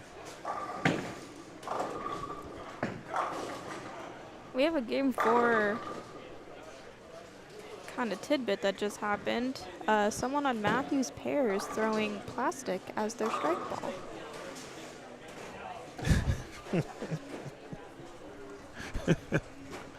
Oh, I can only imagine how that makes him feel. Maybe it'll help him. Maybe. You never know. Not every day you would hear that, but it happens from time to time.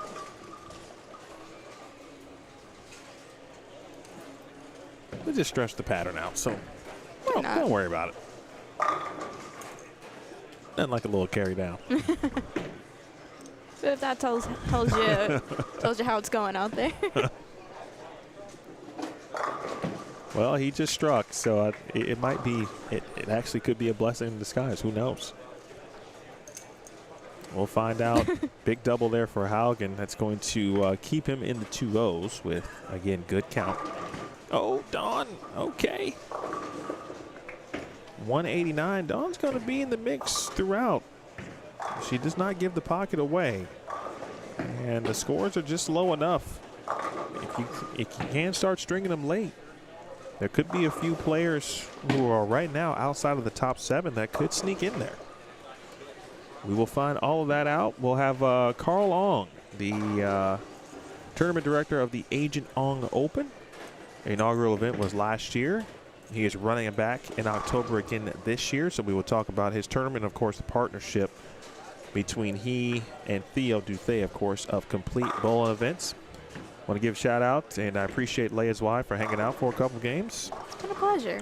Leia, enjoy Hamilton tonight. Thank you. And I'm sure at some point tomorrow we can reconvene and we can discuss how Hamilton went down. I'll be here. All right.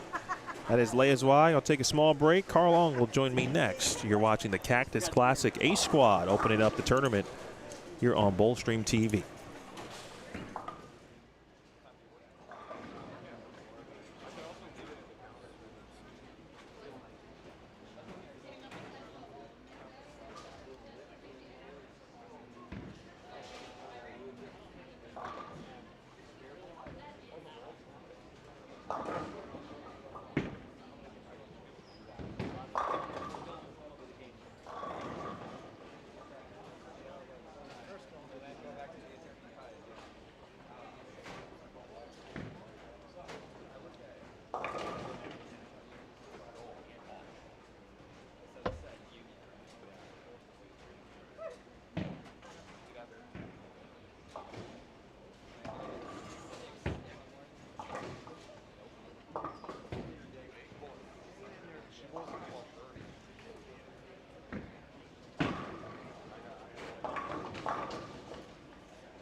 All right, folks, game 3, as Theo just alerted me that the game 3 standings are up, so please refresh.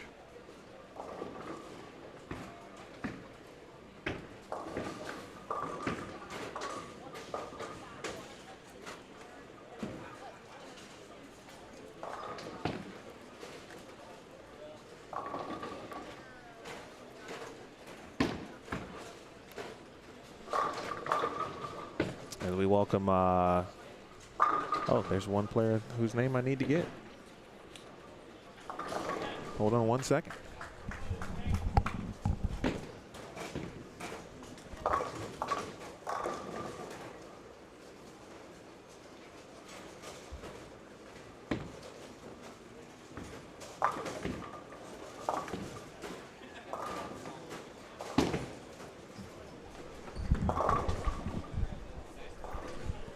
All right, Mark Mazzulla, Tim Smith, Corrine Acuff, GT2, Greg Thompson Jr., the Virginia Young with the best handwriting.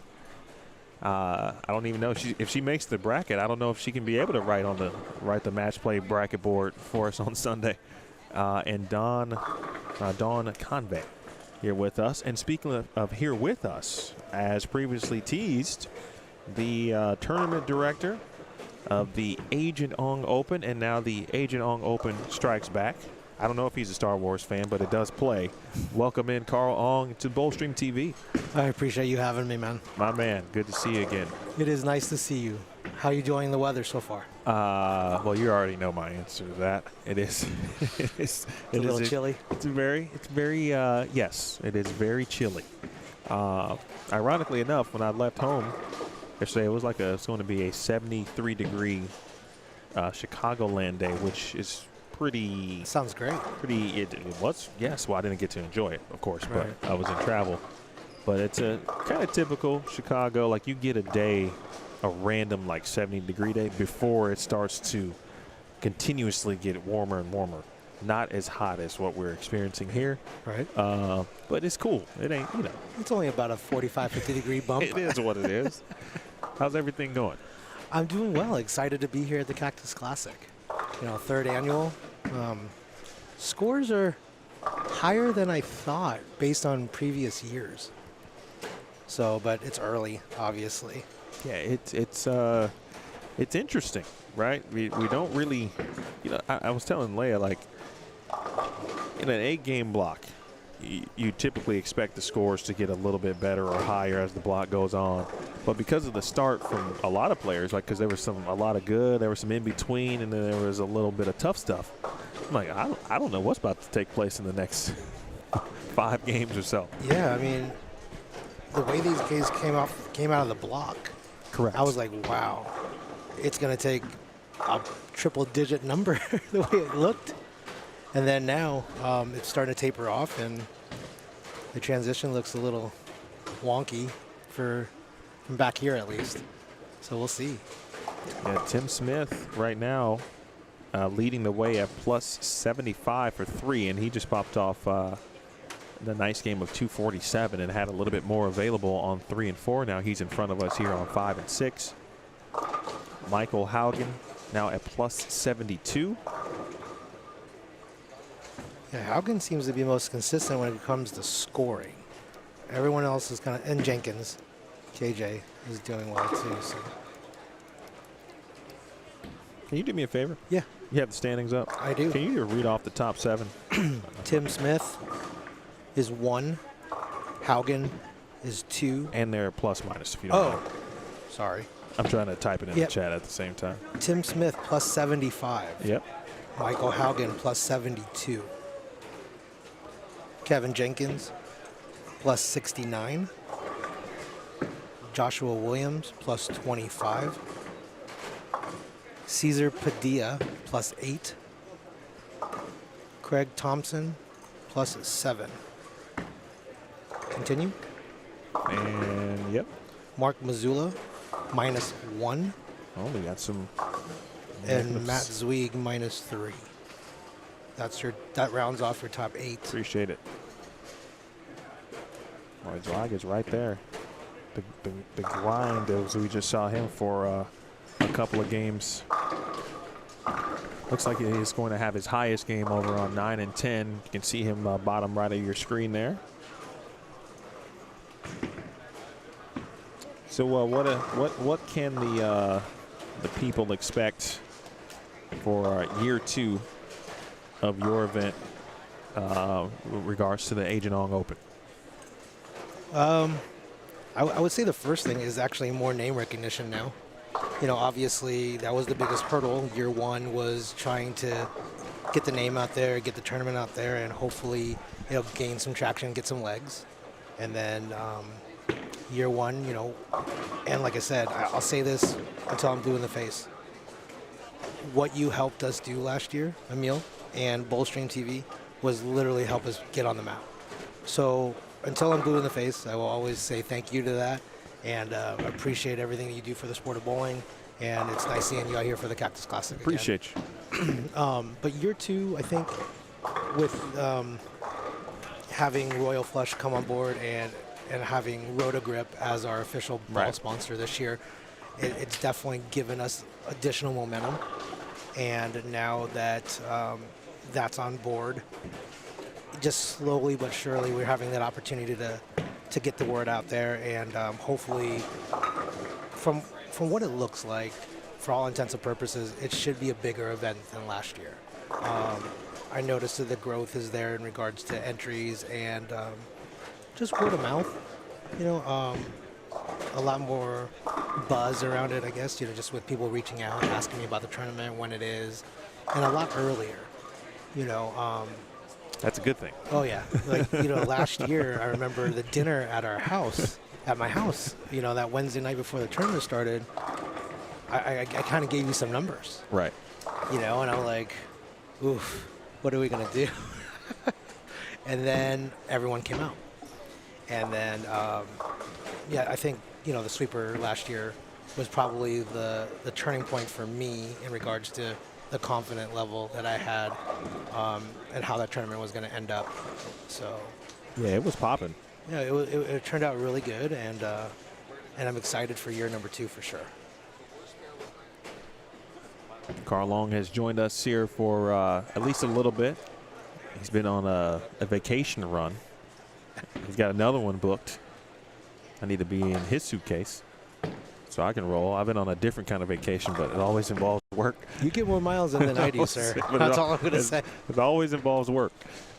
But at least you're getting your miles in. It's interesting. I've driven to more stops this year than ever before, and it's just because of the way specifically the PWBA tour was kind of Midwest centric, so it was much easier for me to drive to Indianapolis than I could have flew, but time it takes you to park, get to the airport, security, plus all your equipment, all that stuff, et cetera, and so forth. Oh. I wish I could drive here. You don't want to do that. I know, but I'm like, one day I'm gonna pick an event, and I'm actually just going to drive to it. And I'm talking about which would help me from a flying perspective, and I won't have to borrow a monitor, for example. But one to see the country. Is it working? Did it not work? I didn't have a chance to add it, but I'll get it in the morning. No, I actually did a road trip from here to Chicago. Really? Ended up in Milwaukee. How about that? I did a trip with Robert. That was interesting. Oh yeah, we had 4 or 5 stops along the way. He was gonna bowl. Was it the Masters or the U.S. Open that ended up in Milwaukee? The 04 Yep. and maybe the 07, but the 04 Masters was definitely in Milwaukee. Okay, yeah. So he decided he wanted to do a road trip. So I'm like, all right, I'll just go with you. So we spent a few days and drove over, then I flew back. You said you weren't about that driving back life. Oh, he was going to be out there for the rest of the swing. Oh, gotcha. Yeah, that was okay. No, I'm coming home. That made sense. I'm not hanging out. So, let's see. In your bowling eye, and I know we were talking about this last year. You getting back into bowling, and I've been seeing you kind of post about it a little bit as we watch Corrine Acuff. That ball typically hooks from anywhere near the gutter. It hooked a ton actually from there on tour a couple of weeks back. We talked about scoring pace, but what have your eyes kind of told you, or based on what you watched here these first couple of games? It's hard to say because obviously we're one squad in or just a few games in. It's kind of hard to see how this transition is going to go, but like I said, I was surprised. I thought the scores were going to get higher as the block went on versus I'm seeing somewhat of a reverse. So it's really difficult to say. I wonder, games, 7 and 8, if that's going to start to taper back up. And this is just kind of like the middle of the road where everyone's just that monster transition where people are just trying to figure it out. But yeah, like I said, I didn't think the scores were going to start so high. The pattern didn't look like it was going to be gutter friendly, although it looked like all the 2-2s, or there were multiple loads at 2, right? So maybe one could be in play if you like to play the gutter. And you could still do that to a degree, but that speed control. I mean that's where Greg's at. I was going to say, right? And so I think you can get a really good idea of how important speed is on this pattern. If you're used to seeing GT2, if he can throw it hard, he's going to throw it hard. Yep. Right? He would prefer, I think, to throw it hard. But, I mean, I don't know if that's accurate. What it was, 19? I mean, it looks slow off the hand of GT. Right? That's compared to what he normally does, right, it does seem slower. It looks like he's giving the ball an opportunity to pick up. But, I mean, if you're forcing him to the gutter, he's going to be in love with it all day. Absolutely. But he's throwing it much slower, yeah, which kind of lets you know the importance of speed control. Same thing with Corrine. Yeah. Mikey McQuiston's really the only player I mentioned this to. He shot 240 on 5 and 6, who's had any kind of success in the middle of the lane. Now I say that, and I see Alex Benton over there on 1 and 2, who has gone 4-bagger, open, spare, and now 4-bagger. And we'll watch his next shot here on 1 and 2. He is moving right, so he is actually going to hit 5, 6, 7, and 8 in game 6 and 7 respectively. A spare there for Virginia Young. Quick look at Alex. Here he is on the left lane, or left side of your screen, I beg your pardon. Cesar Padilla Jr. I remember him from last year. Either it was here or your event, but I came away pretty impressed with his game as well. Yeah. There's Benton. Got 250 with a strike here, and there it is. Set the messenger back and forth. So game 1, we saw Tim Smith. Well, we didn't see it, but it was on the high end.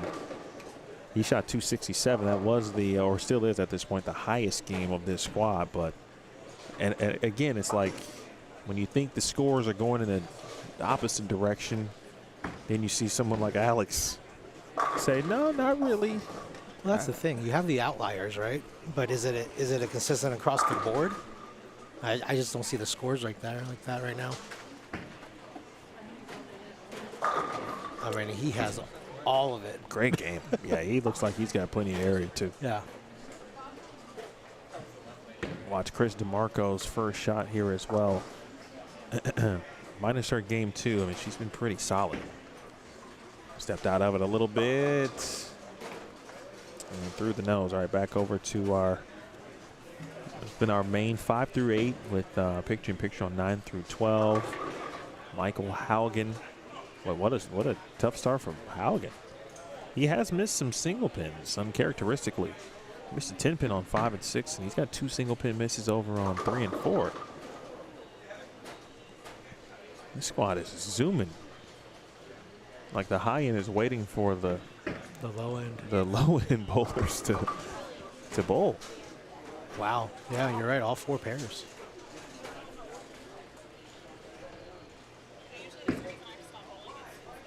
Tim Smith is able to somehow, I mean, he's not hooking the lane, so it is urethane. So keep that in mind. But he is really relatively going left to right with his urethane, with his purple hammer. And that's certainly got him into the lead. He could have shot 270 plus in game 3 and had to settle for 247. Tough chop there from Dawn on 7 and 8. Virginia Young. Always get a good idea, too, of what's taking place with Virginia Young. So Mike Hardesty just handed me a note saying that lanes 1 and 2 is the devil. Wow. Maybe not according to Alex Benton. Yeah, I would disagree. I think 255 says it's playable. I think he did not have a lot of fun, I should say, on 1 and 2. Where was he at? Let's see. Oh, yeah. I see why now. Yeah, I looked down.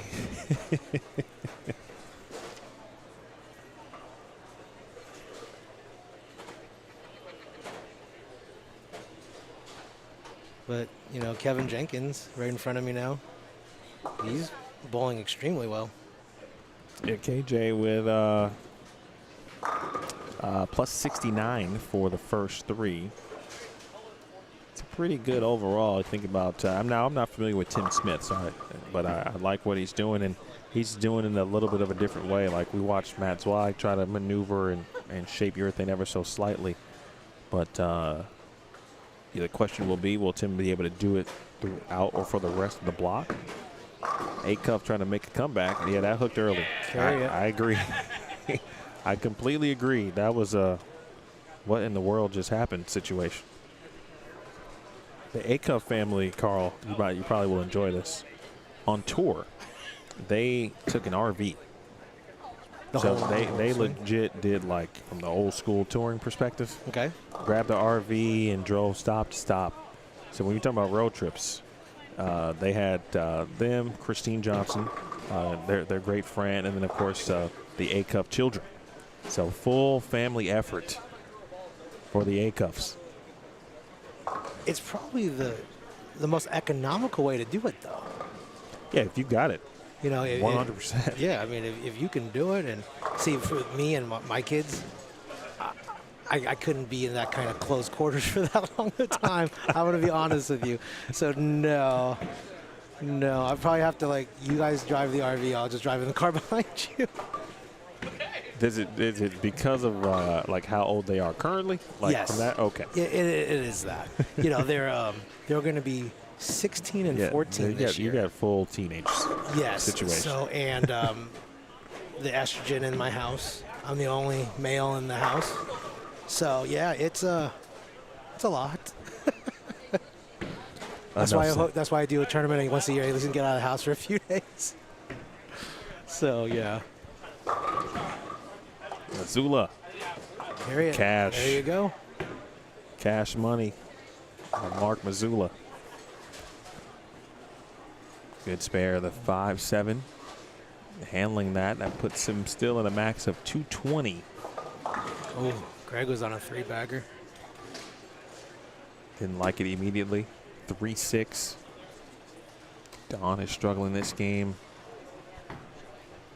More bowling has started, I should say, on the high end. They are now into game 5. As you can see the bottom right of your screen there. Mike Hardesty's down on 11 and 12. Speaking of Mike, Dave Sirigliano's down there as well. Let's see John Verbal, Josh Anthony, they're down on 13 and 14. Smith.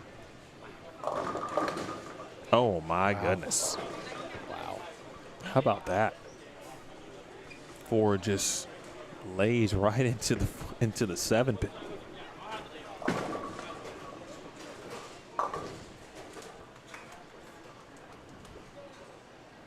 He's going to add more plus spins.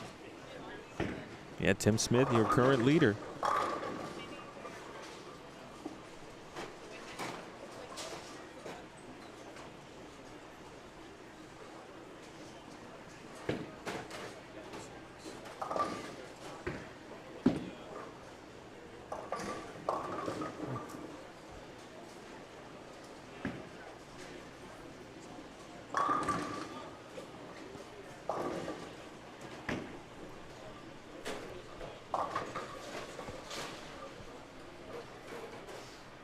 Game in the 190s for A-Cuff, and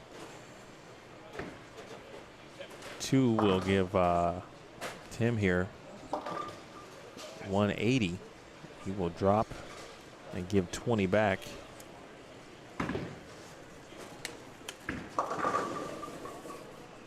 Ooh. Well, that ball change did result in 7, thankfully, for A-Cuff, but hey, look at the standings. It's a tough start for Kareem, but again, the way it's going, right? She's got plenty of time, it feels, to still make a run. They're only halfway through the block, so anything's possible.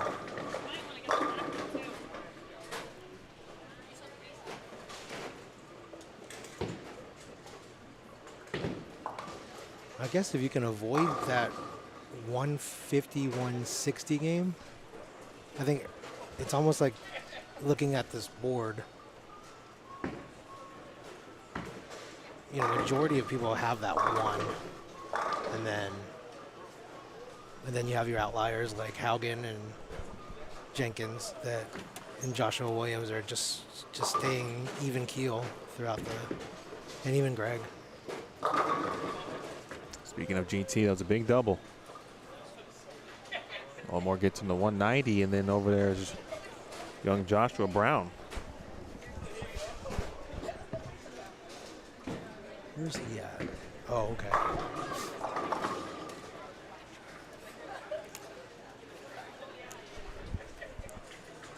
Appreciate everybody tuning in here this afternoon for the opening squad of the Cactus Classic, 3rd annual.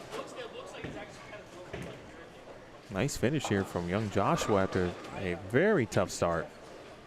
And he's going to save 190 in this, which is fantastic. Same thing here with GT2.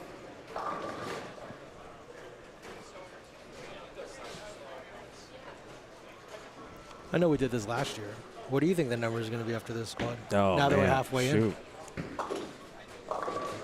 This is, you know, Leia and I were just talking about. She was wondering, or saying basically, what's it going to look like on the 6 o'clock squad tomorrow night? Like, you know, and I'm like, we might see just a completely different thing, and not completely in its full sense, but just from the bowling aspect of it and the amount of times the pattern gets laid out, et cetera, and so forth.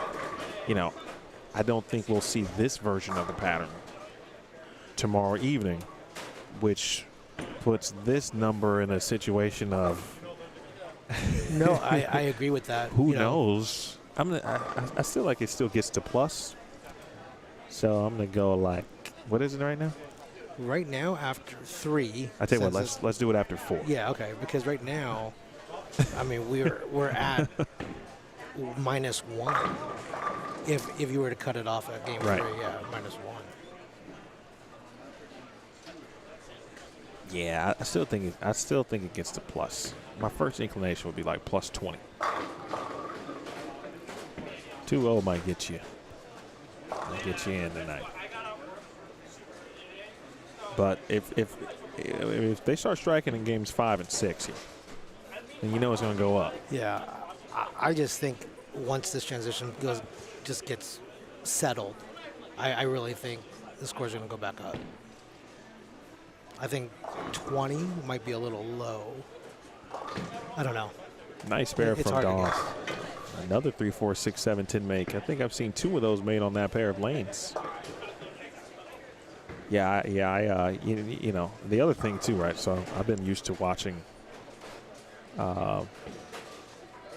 PWBA, right? So we talk about cut numbers every day. Sure. Essentially. And I can't remember the event now or the pattern, but it was one that was kind of fooled us to a degree. I think it was one of the U.S. Open patterns. I think it was. They thought the number was going to be much lower on that, and it wasn't. And it made obviously everything kind of go in the opposite direction. There were more strikes. Not as similar, certainly, as this, but will there be more strikes in the next few frames or the next few games? We'll certainly find out.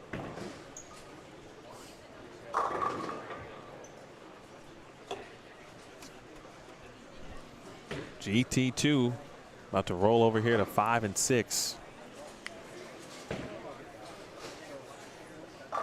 We got Carl Long in the building. Take a quick look at before we see GT2. Take a look at the good spare attempt on a split conversion from Dawn. There it is.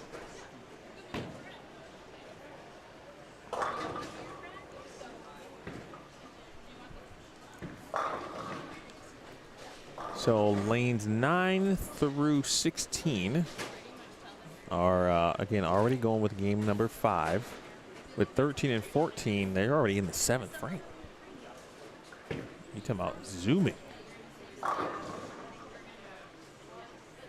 think for some players, it's a welcome break. They have been... It's a little warm. It is a little warm today.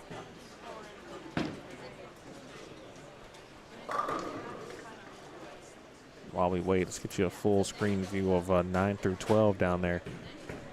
I saw, who is that? We got Steve Roberts. This is Joshua Brown on the left side of your screen. Matt Zweig. Michael Haugen giving a lot of pins back. He shoots 147. 147. And we will have our next score update here momentarily.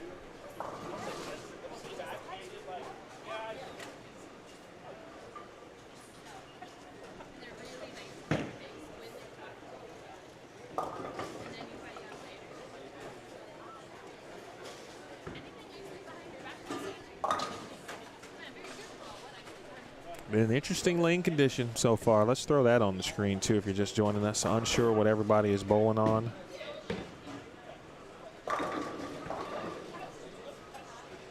There it is.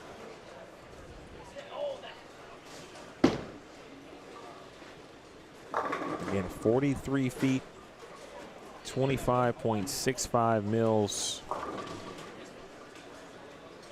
3 2-2s. See, we're talking about people and players playing the gutter, which for some it's been it's definitely been in play. But the more many have moved in, you start to see some wiggles. Kind of looks like the graph suggests, right, there might be a little bit of that speed bump like item,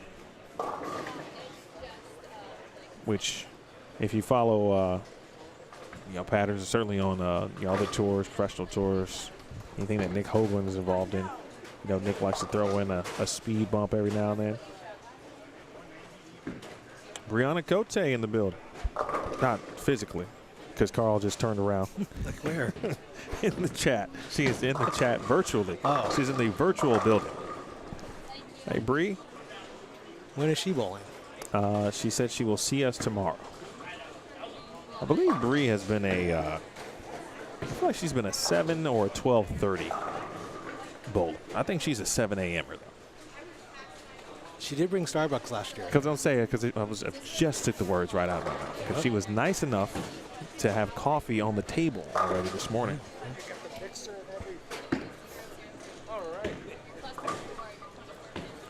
All right, we got scores updated after 4. I knew it. She's a 7 a.m.er. The 7 a.m.er is lit.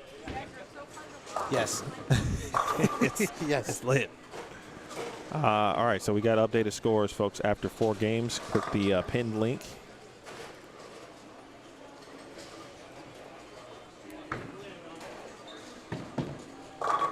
Michael Fitzgerald also is bowling at 7 a.m. Well, I think I might need to be here at 5. I think you're supposed to be. I don't think I need.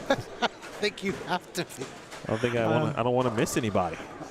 Hopefully, I'll be sleeping tomorrow. So I would hope at 5 so. a.m. God bless you. Enjoy. Think of me. Tomorrow's that day. Every tournament's got that day. Your tournament had the day. I had multiple. You of those had days. a couple. You had a couple of those days. And once again, you are the trooper, sir. Once Theo enters the rosters, and I might just ask him again just to make sure I didn't miss it on tournamentbowl.com, but just to give you an idea of what's to come tomorrow, folks. But there was a rumor I heard that Darren Tang might be bowling tomorrow as well. I don't know if that's true, but he did win the inaugural Cactus Classic tournament, and he did not bowl last year due to injury. But I heard a rumor that he might be here. There were a couple of I met a few bowlers who compete here and bowl here at Lakeview yesterday, and just they had some questions about the tournament, and they asked, was Darren Tang going to be here? I said, that's a great question. He won a couple years ago, and he couldn't bowl last year. But glad you said his name. I feel like if he's healthy, I feel like he might bowl. I think if you're within the Southwest area, and if there's, and if time permits, this is an amazing tournament to bowl. Theo has done an amazing job, hosting this tournament, and progressively year after year, it gets bigger, and the amount of talent that comes here year after year gets better. So yeah, I definitely, if you're within driving distance, get it on the road. There's a whole lot more bowling tomorrow. So, A ton. 3 more squads tomorrow and a Desperado. Yep. So, and come say hi to Emil. If you got a little bit of money, just in case, because you do need that. Need a little bit of money. There are brackets, side pots available as well. So, yeah, but you got 10,000 on top. need a little extra action along with trying to win 10K. This is your event right now here in June. I know for some, Bowl Expo is taking place. Some have already made their way. Others will be headed there Sunday. Some are leaving this weekend. Like, for example, Kareem's husband, Derek. That's why he's not bowling. I was wondering that. Obviously, he's here, but I'm like, well, maybe he's bowling tomorrow. But I know he's got or has had Bowl Expo responsibilities in the past. So Yeah, I just talked to him a little bit earlier today, and I'd asked him, what squad he was bowling, and he had said that unfortunately he'll be going up to. Hey, you gotta pick and choose. So. What's the so after running a tournament now for, especially a major one, right? Was that your first tournament of any kind? Yes. Run. Okay, so now with that under your belt, okay, if you were to give advice to like a first-time tournament director, maybe they're not going to do it at the level that you did it for the first time out, but they want to learn how to be, I guess I would say, a consistent tournament runner. Like, what advice would you give someone? Talk to your bowlers. Take the advice and try to cater to your local market. In Arizona, we have such an amazing high-level talent pool of bowlers. So it made sense for me to cater to more so the not touring guys, but more of the 2-0 plus average bowlers. We do give a little bit of room in regards to some wood, for the lower average bowlers to try to make up that gap a little bit.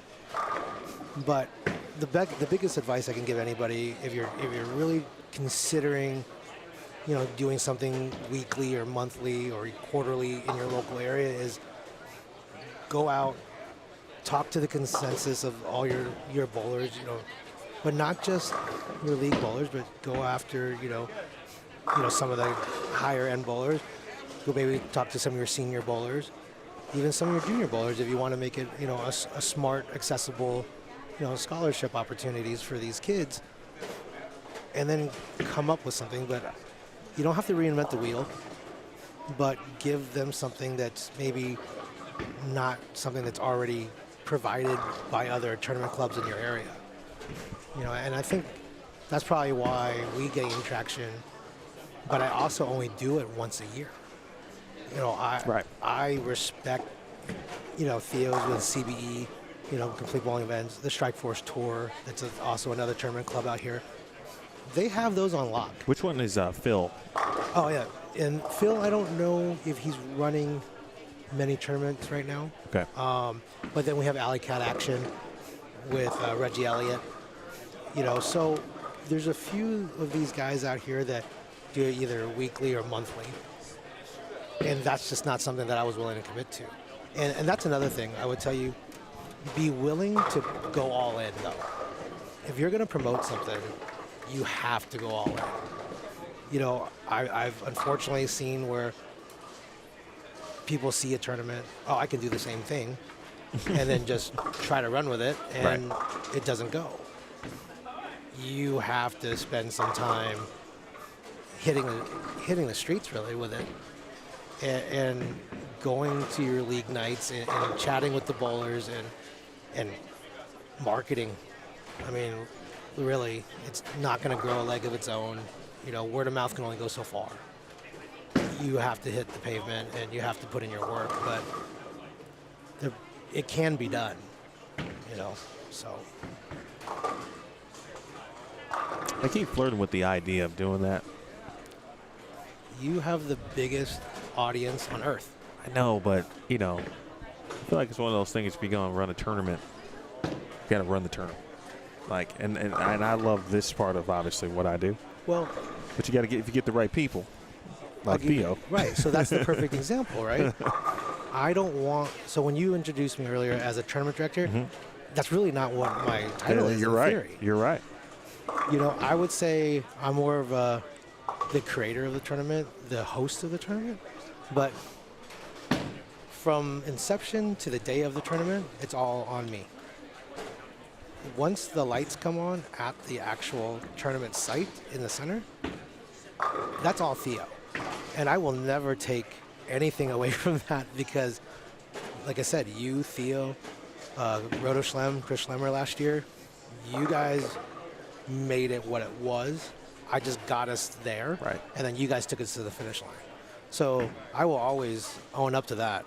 You know. So would you be the tournament organizer or the creator? Certainly the creator. Yeah, I would say I'm the organizer. Sure, that analogy works. You know, that description works. But when it comes to like the operations of the tournament, that's Theo. And like I said, what he does with these tournaments with CBE, he runs a first-class ship. He just does it right. He does it really well. And, you know, but going back to your idea, I couldn't even imagine if you were to try to run a tournament just because of the amount of opportunity that you have and the reach that you have.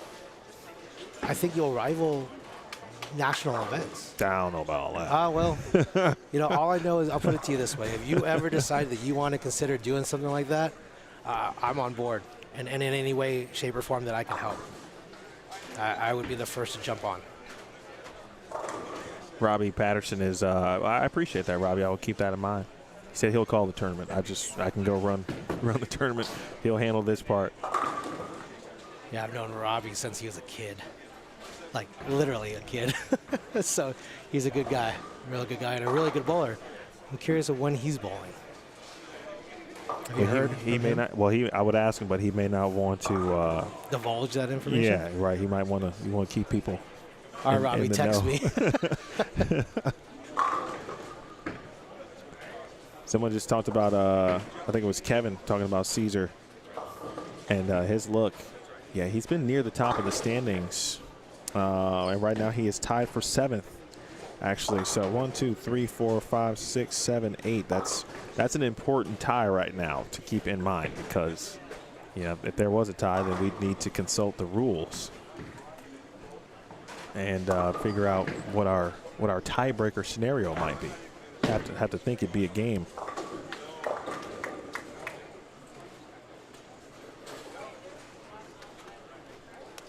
Robbie, by the way, because I know you watch basketball. We've had some chats on social media. What are the Suns thinking right now? Are they trying to trade KD?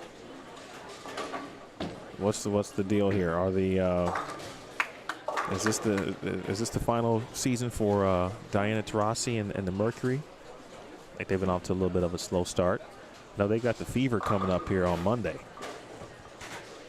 I think I've seen that a little bit. It's a big sports weekend too this week here. I didn't even know you had an arena football team. The Rattlers. Yeah, they're playing from what I saw. Yeah, I'm a sports guy, right? Multi-time world champions. So I've gotten every ticket ad that you can get from the moment I got into this zip code. And then the Diamondbacks playing this weekend too at home. I mean, it's popping. You know, if you mention it, your phone hears it. You're correct. You are absolutely correct about that. It's just funny. My tournament doesn't pop up when I say it, though. I don't know how to get that to work.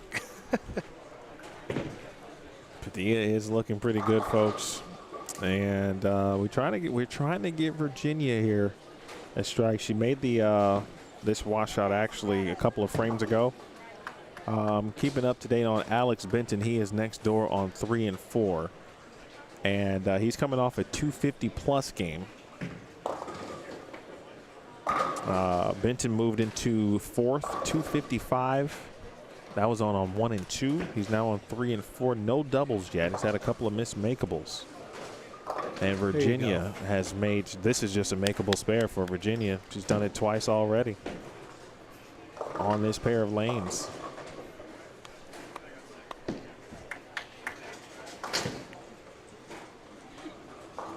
GT and Padilla right now kind of out in front here on 5 and 6. It's an interesting carry situation right there. Like there were some pins that almost stood up, which he moved his target. Yeah, he has parallel. Yeah, he has parallel left for sure. It's interesting to see pins stand up for GT. I never understand. How's this possible? But that's when you know the pins have no idea who's throwing it. Because if they did, they would just fall. Right. That's a good shot. Wow, that looked really good. That would leave me in a situation where now you're wondering, okay. And it looks like obviously the closer you get, the more you get into the middle part of the lane. I won't call it the danger zone, but it does look like that is the danger zone. So if you're trying to play the oil, well, you definitely want to be in the middle of the lane. I don't know if you can play the shim yet, because I don't know if anyone knows where that is. That's a good cover. Oh, nope.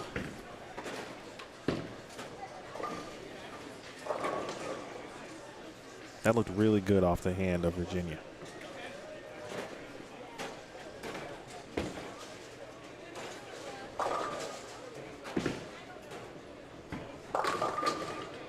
Caesar, that's quick.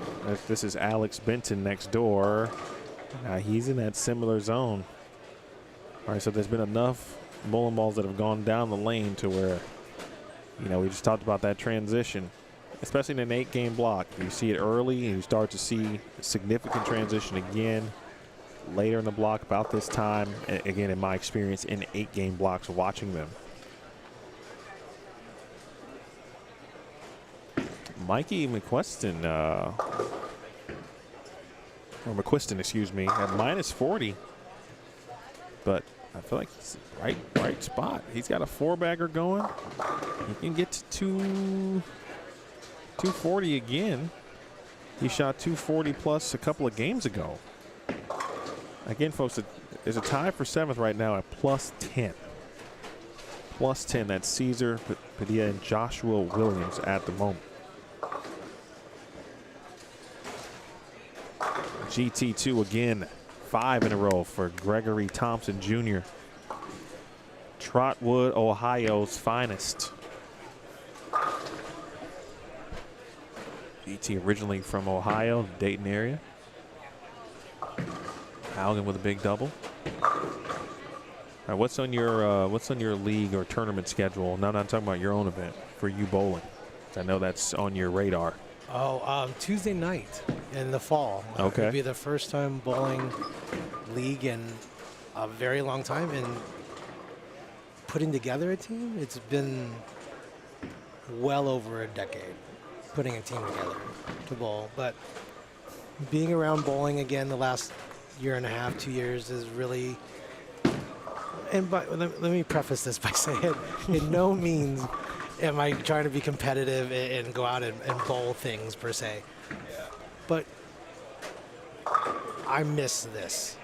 I miss being around the boys and the girls that, you know, that have the same likes, you know, of bowling, and just a night to get out of the house and to enjoy just being around people that I only see when I'm running my tournament.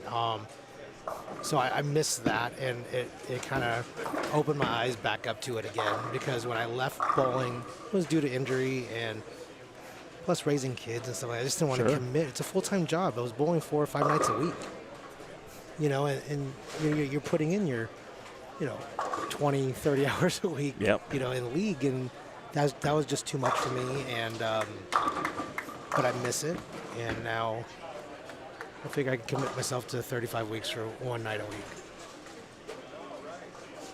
And I'm really excited about the team that I put together. So I'm the worst on my team by at least 30 sticks, I feel.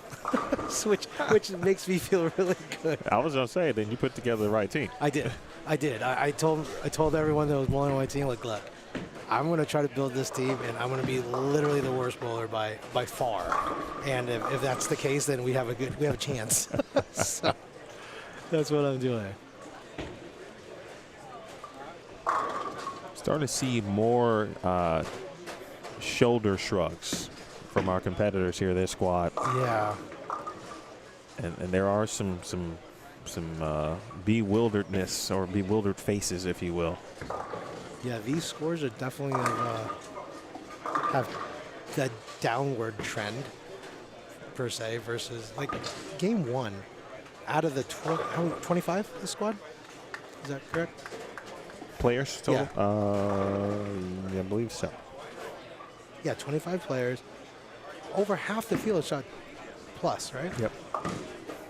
Now, I'm curious to know, you know, like with the scores coming down, how many plus games do we really have anymore? You know, as the games go deeper, because it's definitely trimming out. Yes. For sure.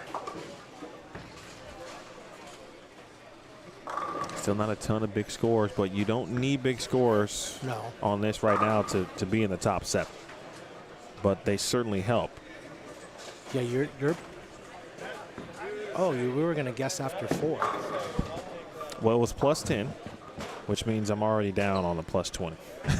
It's already gonna be a no. I mean, it's just hard for me to go. And 50, I guess 50 is not out of reach, as Alex Benton doubles up. I mean, like I was guessing higher. I'm just saying because 35. I'm going 35. 35 final answer. For 7. I'll take the over. That's for 8. For 8. There's squad. Oh, I'll take the over at 35. Great shot from GT. We saw the Benton double. In your top 8 right now, and if for those of you just joining, like Jason Mike Lowry. Jason, I hope you saw Bad Boys for Life, by the way. It was good. I liked it. I enjoyed it very much. Jason Mike Lowry. Is he still, did we have 300 shot at this tournament last year? I don't remember. He might still be the only bowler to shoot 300 this tournament. You know, that's very possible. I don't remember. I don't either, but. Is he bowling anymore, or is he only golfing? I'm just kind of curious. Well, can you ask him that? We will, I'll see if he's going to answer that for you. I did see a photo of him golfing. Now, this is a serious question. I am curious, how do good people golf in the area when it is this warm out? And that's just a serious question. Do you go at the very early? I mean, your tee time is at like 6 a.m. When you want to golf, what do you do in this type of weather? GT went to grab a different ball, but I'm going to take you to Alex Benton first. Oh, he threw that one out the window. And a little bit of reactive on the fill for GT. And another bewildered wow. But this time, of course, we'll take that in the 243.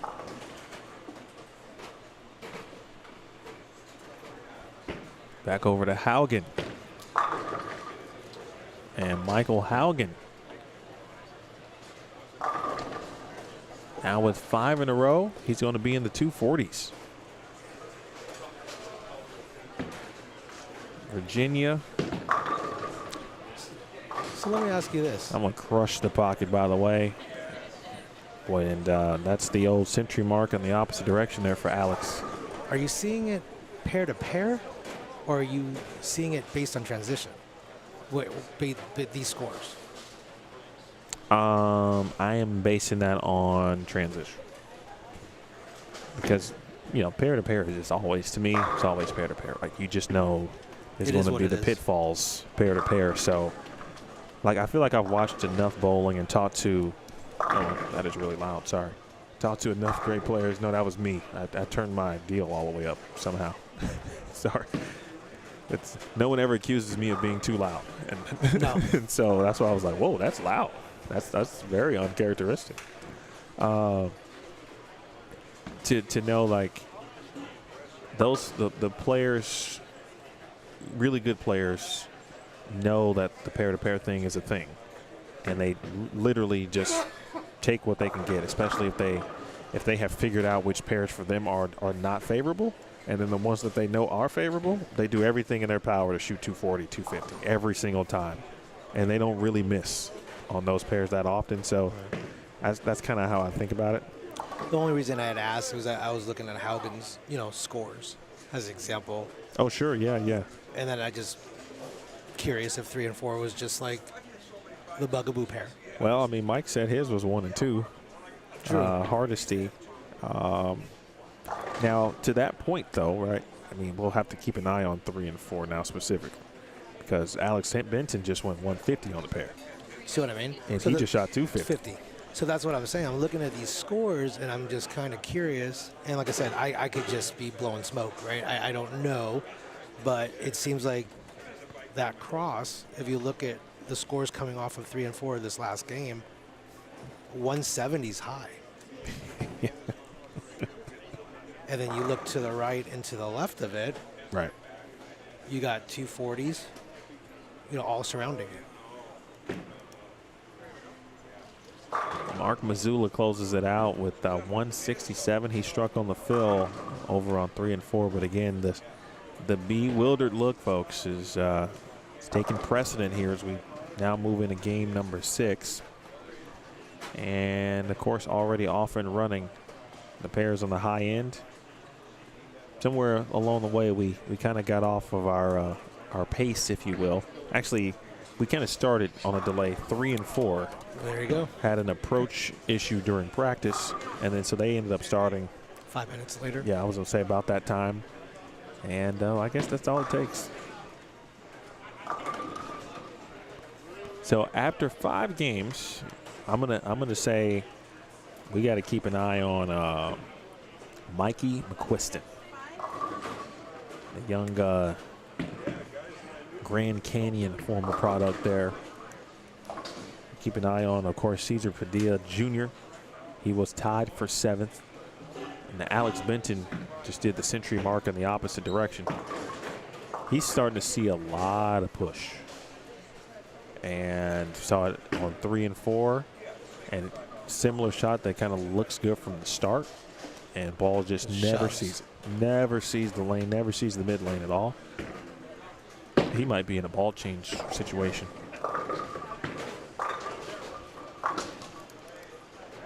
Benton and Kevin Jenkins.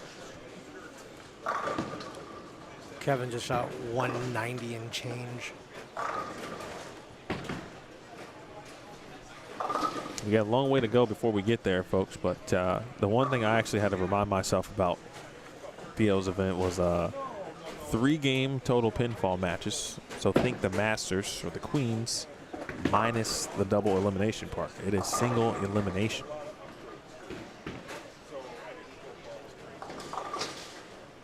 Again, long way to go before we get to match play, but I was like, ooh, I forgot it's single elimination. That makes it spicy. It goes quick.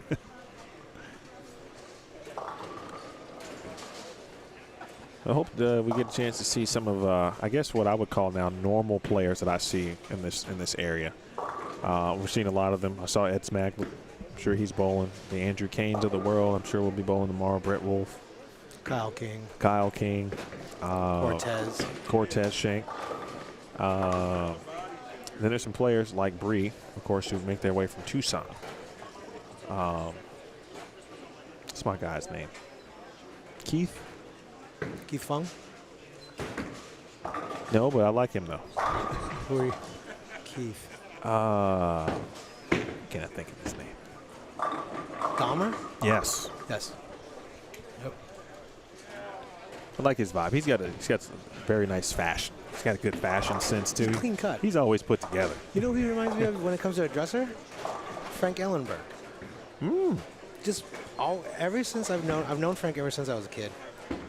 And I haven't seen him in a long time. And it was funny. I just asked about him a couple weeks ago online.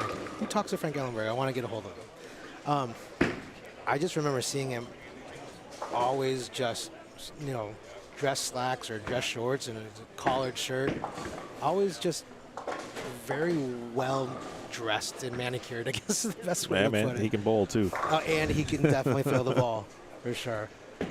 But yeah, that reminds me of Keith Dahmer in that aspect. Dude. Yeah. And my guy, I need to see my guy Ron Schloss. Oh yeah, Ron should be out here for sure. He is hilarious. Like, that's the thing about being here now for 3 years. You're getting all the locals. Yeah, and it's like I was telling Leia about this earlier. Just like it feels like the second family, right? Sure. It's bowling, so it's all one big family, one big community anyway. But every year I feel like I talk more to certain individuals or really everybody, and then that grows the personal relationship more, right? Well, I mean, you put yourself out there. I mean, obviously we see you, almost on a weekly basis, whether it's with Bowl TV or the PWBA, et cetera. And you know, I think we feel like you're the extension, you know, just because we get to That's fair. hear about you, you know, all the time. I hear That's from you true. all the time. I So do. so I think it's a nice welcome when you get to come back to Phoenix, because I think a lot of us look forward to, you know, chopping it up with you a little bit and, you know, just catching up with you. Hey, I learned very early in this business, and not everyone does it, but, and I'm not talking about just bowling, I'm just talking about the overarching media business. But if you're on the air, the best thing to do is just be authentic, right? And so I feel like I've tried to do that from the first time I ever picked up a headset or any kind of microphone. And then I've been doing the bowling for so long at this point, right? People know my kind of life history to a degree. Sure. Because, you know, you get married. I only missed tour events for life events. I got married, missed the tour championship. First child, you know, missed 3 events or whatever. It's like, so people know. And then my children surprised me on Father's Day at the U.S. Women's Open. You showed up? Yeah, they came. My wife brought them nice. out there. It was probably the most emotional thing I've probably been through, honestly. I can't think about it without actually not getting emotional. And but there were so many players who, you know, they don't get the chance to see my kids in person. They see them online, obviously, on what we post. But the first thing many of them said were, wow, I can't believe he's, you know, they're 4. But, you know, Trey is the oldest, and they know him because I had to miss some events for having my first child, so that's obviously a big thing for everybody. And that's a big family out there, too, so we're all, you know, kind of keeping an eye on one another, if you will. So I'm always very blessed to just get to know somebody. I don't know Alex Ben, but I feel like he's thrown it well enough, and that's a dude I'm going to keep an eye on. Right. He just got well, I was going to say he got a good break. He left a 7-10, but that one was close to being in the gutter. I thought maybe it hit his foot. Kind of almost wish it did. Yeah, well, yeah. He wouldn't have lost any pins or any count, so he could have a shot at it. He's going to make this. Terrible news, by the way, Dylan. I hope Keith has a speedy recovery. Keith has an injury. He will not be competing. Oh, I'm sorry to hear that. Well, if you see him, Dylan, or talk to him, please tell him, please get well soon on my behalf. I truly will miss seeing him. Well, look, we got Steph Sell in the Bowl TV or the Bowl Stream TV set. See, I got to get my Bowl Stream and TVs together here this week. KJ just keeps picking them up and mowing them down. Super consistent. What time you got to roll up out the street? I got to be out of here by 3. Okay. Yeah. So we got you at least for the rest of this game. Yep, and then I'll be heading to the airport. It's kind of funny that you were surprised about the music that I was going to see this weekend. Oh, yeah. So Carl is headed to see, Lionel Richie. And I told him, I mean, there's this, like every movie I've ever seen, there's like always one Lionel Richie joke, right? It's either about the Commodores or Hello, like something. Sure. Something Lionel Richie related. I love Lionel, right? But I feel like you're in my age group. You are a little older than me, but to me, so I'm like, but you going to see Lionel Richie? Yeah. And then, but yesterday I told you I was starting to watch the We Are the World Netflix documentary. So like literally you sang that, and me trying to watch that documentary could have been funny. No, it's funny. Like, I mean, I still obviously listen to some current music, but not as much.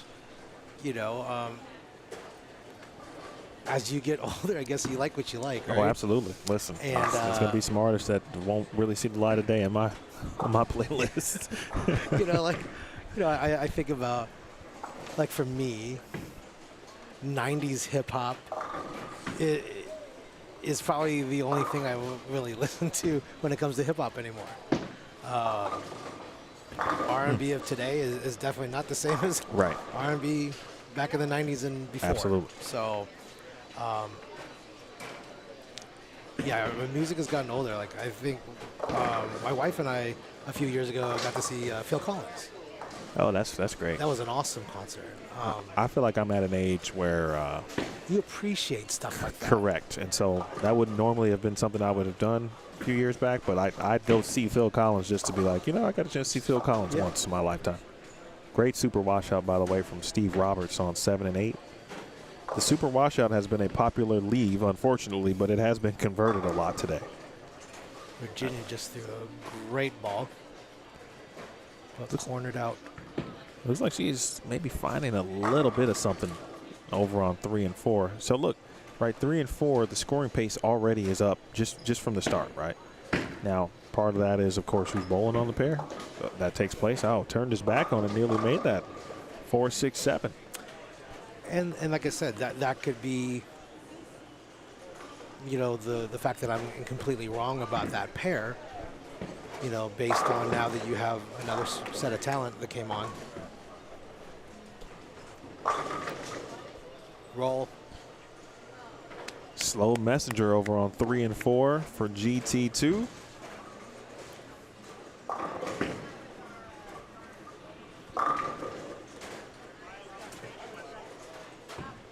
We got Alan Miller, again, Kevin Jenkins, and Alex Benton. Edward joining us perhaps for the first time. Edward, this is what I would call a good mix of amateur, high-level amateur, and there's some pros sprinkled in. But everyone here is not a pro. There are a couple in this group, certainly.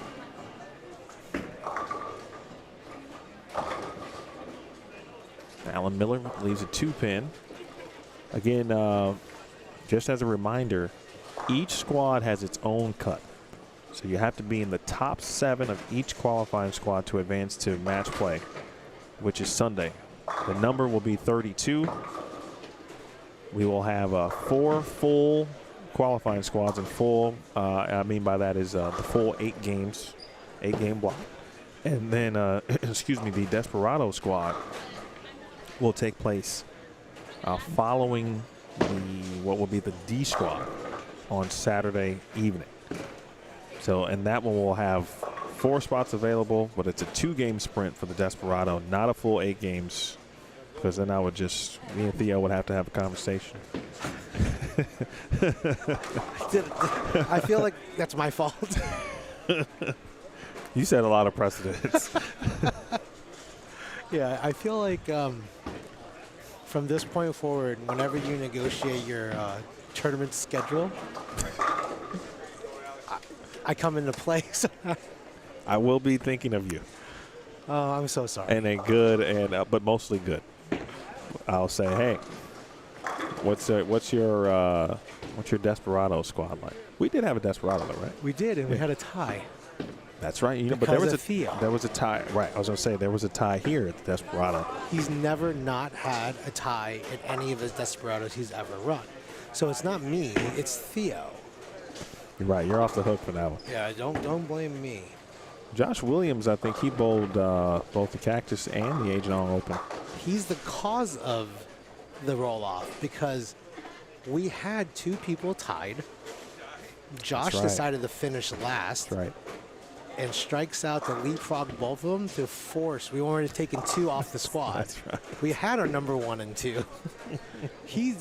Josh Anthony strikes out to leapfrog both of them to force a 9th and 10th frame.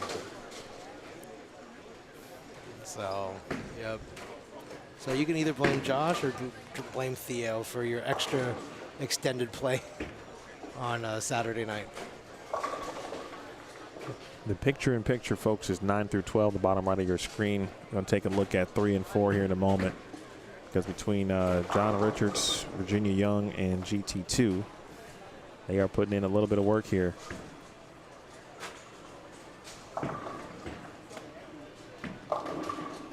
Look at Virginia. And she's been able to consistently get to the 1-3, and that wasn't the case on 5 and 6. But the varying elements now, this is a true point. All right, we talked about what's been in play. Urethane, obviously, of course, reactive, and there has been a little bit of plastic going down the lane as well. So all of those things do, will play a role into how each pair develops, obviously. And depending on where you're playing, you may see more of those transitional elements, more so than others. And I believe the cross is left goes left, right goes right, right? Correct. Okay. And even from the left side, I mean, there's a significant, I shouldn't say significant, but there is more than one lefty. I feel like there's 3 or 4 at least here just on this squad alone. Young Alex here has got to be careful. He shot 255 2 games ago, 155, and now has had some trouble on 5 and 6, and so the roller coaster going downward, unfortunately, here for Alex. It is going up, certainly, for GT2. Speaking of scores, let's take a look. Check the scores. We've got Game 5 scores. They are available. Just letting you know that in the chat. Refresh or click the link. Again, click the pinned link above. Haugen is back on top at plus 64. Trying to, again, nail down a spot in the match play very early in the tournament. Same thing for Kevin Jenkins at plus 42. GT2 is third at plus 40. Tim Smith is fourth now at plus 27. Joshua Williams is fifth at plus 26, and this is young Josh here on 7 and 8. John Richards, he's on 3 and 4 right now, bowling with Virginia Young and GT2. Richards is at plus 25, and then there again is a tie for 7th. So that's 2 essentially games in a row with updated scores. Where there's tie for 7th. There's been a tie for 7th. Plus 15 right now. John Verbal, Mike Hardesty. Someone mentioned in the chat they were going to take the under on the plus 35 cut number score. And I took the over. You took the over? Yeah. I mean, Cesar Padilla, by the way, is 9th at plus 12, and Alex Benton, who we are watching, at plus 1. I will say that throughout tomorrow, each of your squads progressively goes up. I could certainly see that. I mean, there's one thing from the talent perspective. That and the fact that the pattern is going to have some memory on these lanes. And, if I think in the later squads, when you have some of the players just kind of scouting for a little while, they spend a couple hours before their block, watching the block before. I mean, that's what Matt did last year. He just kind of hung out all weekend. And when it came to Sunday finals, I feel like he almost led box the wire. At your event. Right. I just think, if you do your homework and just hang out a little bit, I think you can figure it out. But I don't know. I just think the scores are going to go higher. But I still think plus 35. I still think the over based with 3 games to go. Ooh. I'm a little confused with the last 2 frames with Greg here. Yeah, he went. I didn't see the 9th. 6, 7, 10. And then the super wash out there on the left side of your screen. Oh. Yeah, I mean, that was 250. 250 with a 211. At least 240.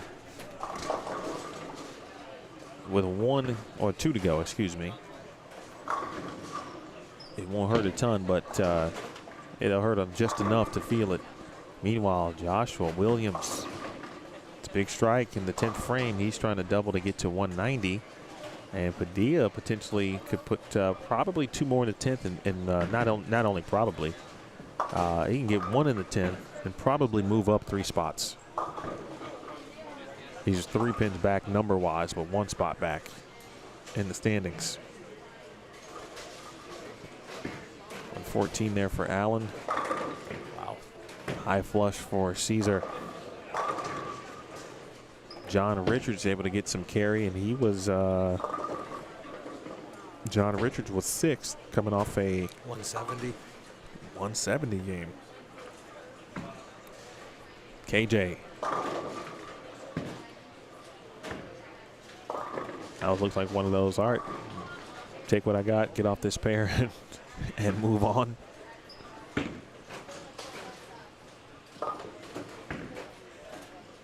All right, 185 for Josh Williams. He was at plus 26.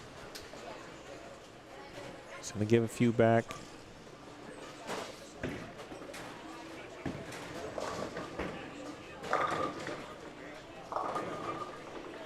Richards has got a chance to get to 203.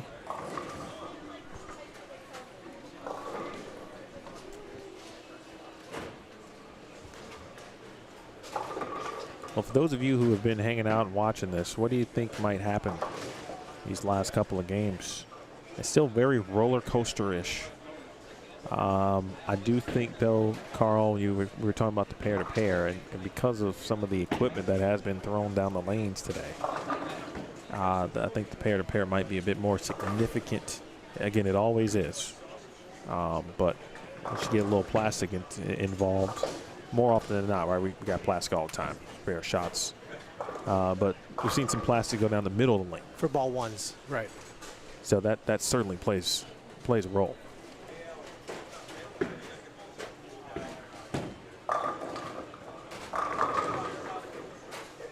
That was huge right there.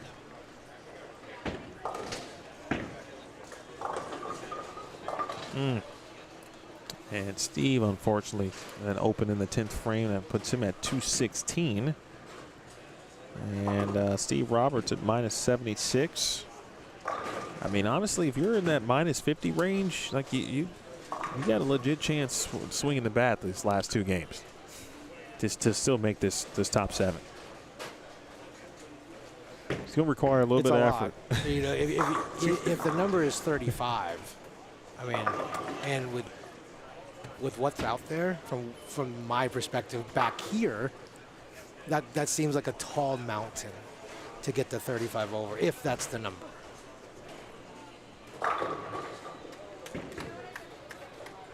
.190, good shot there for Virginia. A very well bowled game, I think, across the board overall there. And like I said about 3 and 4, it's kind of out the window now, I guess. But I don't know. 25 players this squad. 3 and 4 is complete. 1 and 2 still going. And Corrine Acuff, he's only going to be in the 140s.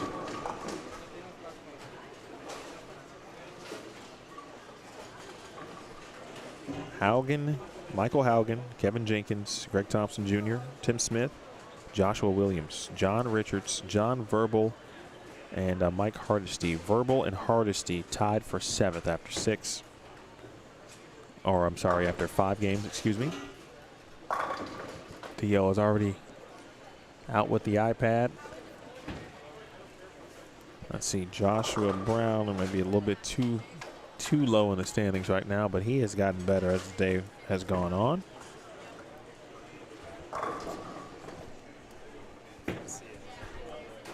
.144, 146, and 188, 198, 207. If you kind of stay away from the tough spot or the tough starts, I have a good opportunity, but as I just said, It's that perfect trend for him to come back tomorrow. that's a good point. You know, It's a good point. if you continue to gain. Yeah, if you got better as the block went on, and if you can figure out something on the fresh, which again looked very favorable, especially if you could play out. It was favorable. The out or the right and out was favorable on the fresh for sure. And I think the same thing on the left side.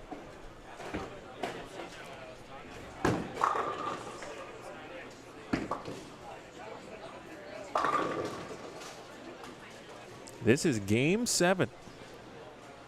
And we've got a couple of players who are firmly in the mix on trying to nail down spots. We've got Josh Williams. We've got John Richards on 5 and 6.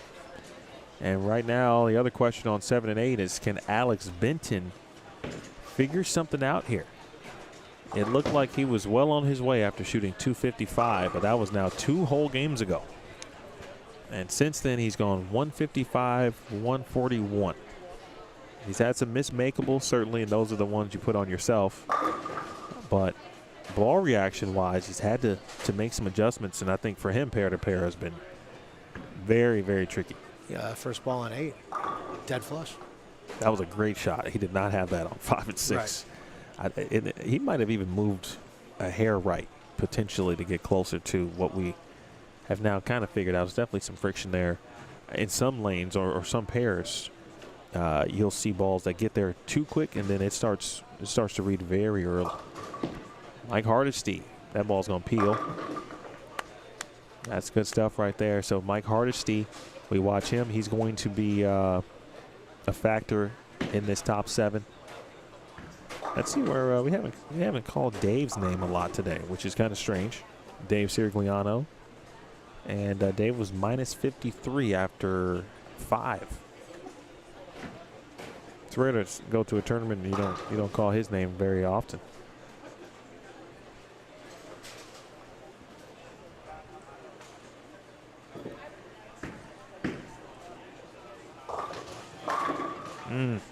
Good pitch. That's weird, but I think that's the difference in playing. Your break point is in the middle, somewhere in the middle part of the lane, right where that extra push, that buff to 43, and obviously the high concentration there. Just trying to kind of splurt out of the pattern, and it just needs a little bit more. It's almost like it's just too much carry down. And then, watching, Hardesty shot on the same lane, make the corner and get the 10 out.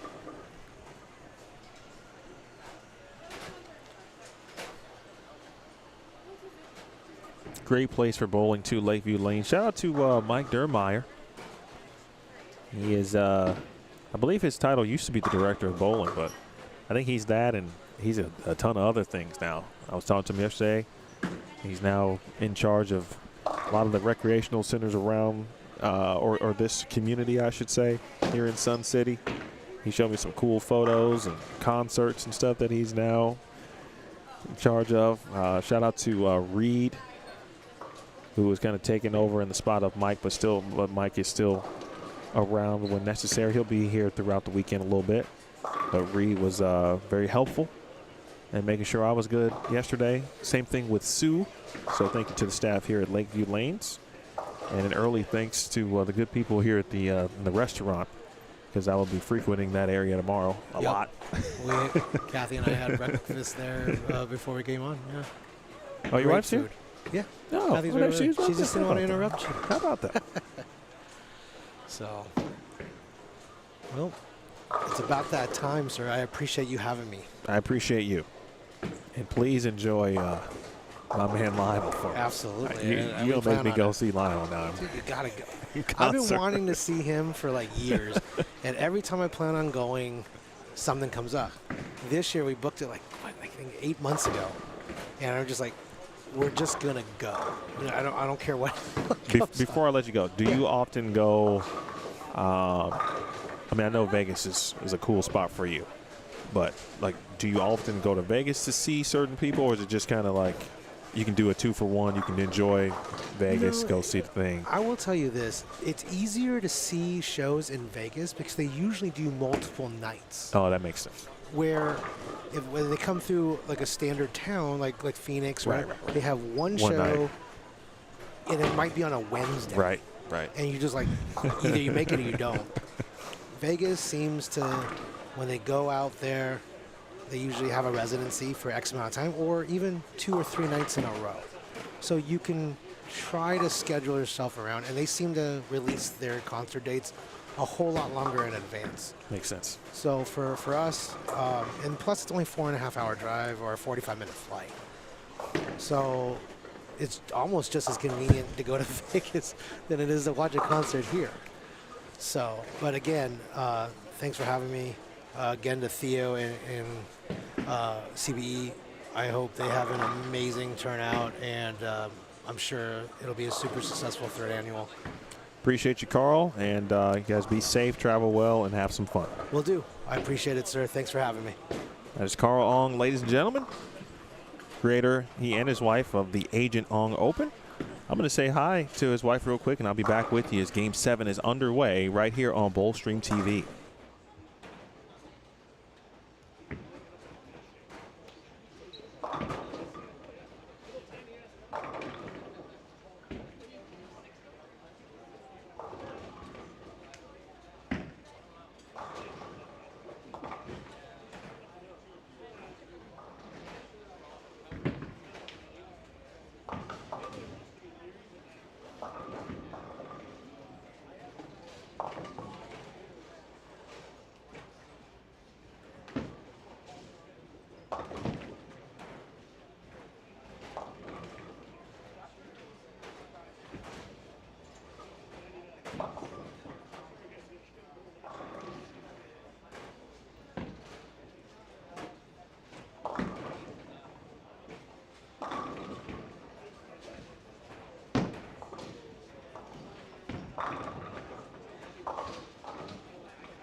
All right, we're getting down to the nitty-gritty, ladies and gentlemen. Appreciate Carl Ong, Leah Zweig, been our guest today. See if we can get Theo into the booth for a little bit. But this is peak number crunching time.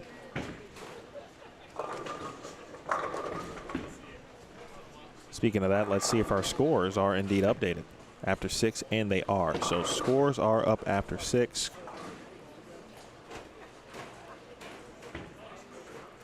Again, scores up after 6. Click the pinned link, or if you've already got it open in a tab, refresh. Haugen now plus 109. His lone blip was 147. And that came on 5 and 6. GT2 is second at plus 51. He missed an opportunity to gain some more pins. Cesar Padilla third at plus 46. John Verbal is fourth at plus 33. Alex Benton is trying to figure out something. Hopefully, John Richards is fifth at plus 28. Tim Smith is sixth at plus 25. Then Kevin Jenkins is seventh at plus 20. Joshua Williams is eighth now at plus 11. So at the moment, there are 8 players who are plus. Mike Hardesty is ninth. He's minus 42. So again, those in front of us who have significant impacts on the top 7. Okay, we just had KJ. He has moved to our left at 178, dropped him to plus 20. So he's on 3 and 4. Keep an eye on him. He's going to finish on 1 and 2, so we'll be able to see him and get to him on the camera to watch what he's going to do. Josh Williams is 8th at plus 11. He's here for game 7. He's going to be on 3 and 4 for game number 8, so we'll have an eye on him. Then Tim Smith, who was the leader at one point, he's moved down out of 11 and 12. He's in the picture-in-picture bottom right of your screen. John Richards is right here on 5 and 6 also. And John is moving right, so he's going to finish on 7 and 8, so we'll get a chance to see him. John Verbal has been overall at he started with 186, 175, 167, and then big 268 game in game number 5. He must be on the extreme high end now. He's made the flip, one or the other. Now he's made the flip now. He's on 1 and 2, so he's going to finish on 3 and 4. Verbal 219, 268, 218 for the last 3.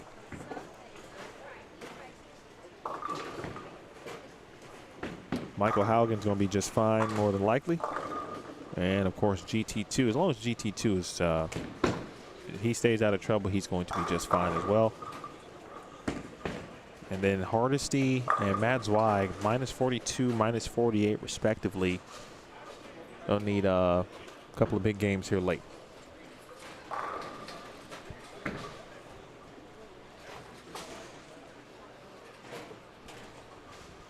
They are the fair share of difficulties. And now we'll have obviously a pretty good gauge on what's happening, or when we look at it tomorrow. And just from the players who we know are going to bowl in the morning at 7 a.m., that squad will tell us a lot.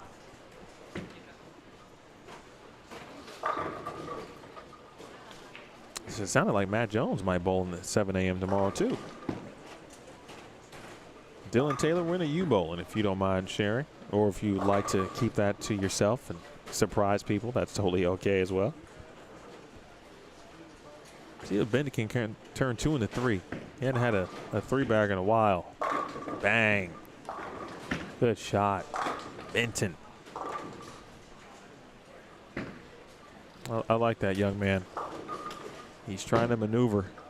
Speaking of Benton, the 140, or the 155, 141 situation dropped him to minus 58. He's 13th. A lot of ground to make up.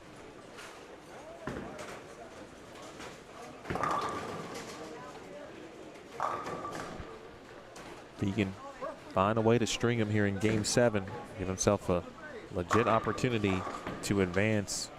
And the first qualifying squad, if you advance here, I mean, let's just face it, right? It saves money. You don't have to re-enter or even consider it. And you can feel good about it. Maybe even come up here tomorrow just to watch. Obviously, you can watch, of course, on Bullstream TV, which I would appreciate. If you make it, you're in. You don't worry about it. Maybe you hang out tomorrow, get a little bit more information just to kind of see how the lanes tend to transition. They will transition a little bit differently tomorrow. I don't think there's any doubt about it. You know, a lot of that has to do with, again, talent on the squad. We talked about it. Carl just mentioned some of the pattern memory will be left over. The more you put out the pattern, certainly the truer it plays. All of those things will take place tomorrow. I think it was it last year where Fitz just dominated his qualifying squad. I think he went like plus 200 at some point. It was ridiculous. The guy's ridiculous anyway, but he didn't have to do to people like that. Yeah, he went plus 201 in the morning. No less, that's Saturday. On Saturday at 7 a.m., he went plus 201. I hope Joe Grondin is bowling, too. I love Joe Grondin. Sounds like some of the usual suspects are bowling at 7 a.m. Fitz is bowling. I'm just going by last year. Andrew Kane, he bowled at 7 a.m. last year. I bet he could bowl again. Matt Jones sounds like he's going to bowl. Bree is going to bowl.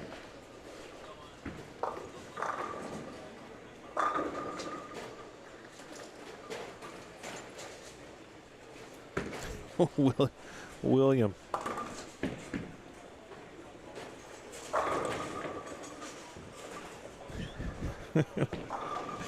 William, make sure you text John that. That's great. You know, Robbie, I'm glad you gave me a little bit more information. I feel like I saw Alex, and maybe it was this tournament last year, or maybe he bowled a squad at the age of, I don't recall, but I feel like it wasn't. This is not the first time I'm seeing him, but I am. You know, you can tell he's put in some work. And he still got a chance. Unfortunate split in the 7th, but 220 is still out there. Certainly difficult, right? When you got to start to run down pins late on pairs that are difficult. The pattern's difficult. Beach Hill, great name, by the way. Some are lost. Got Deadwood down on 1 to take care of. Mike Hardesty. It's fun watching Mike Hardesty bowl after all this time. I was telling the story to one of the gentlemen I met yesterday that bowls here and practices here locally.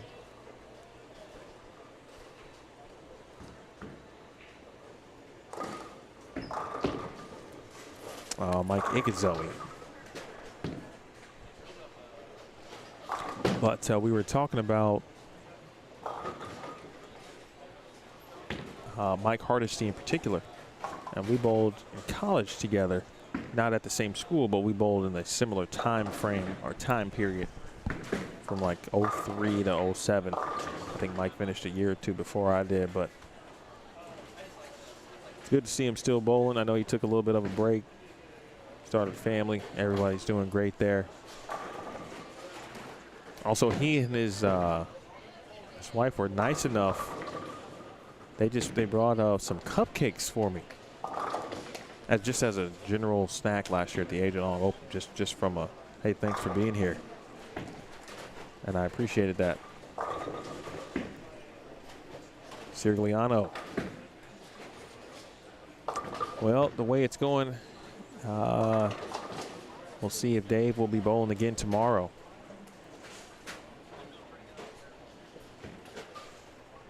Yeah, I'll throw that pattern on the screen again. Actually, let's do it now. It's every bit of what you'd want to have for a $10,000 event. It gives you just a little bit of everything. John Richards, missed opportunity there to open in the 10th frame. Steve Roberts.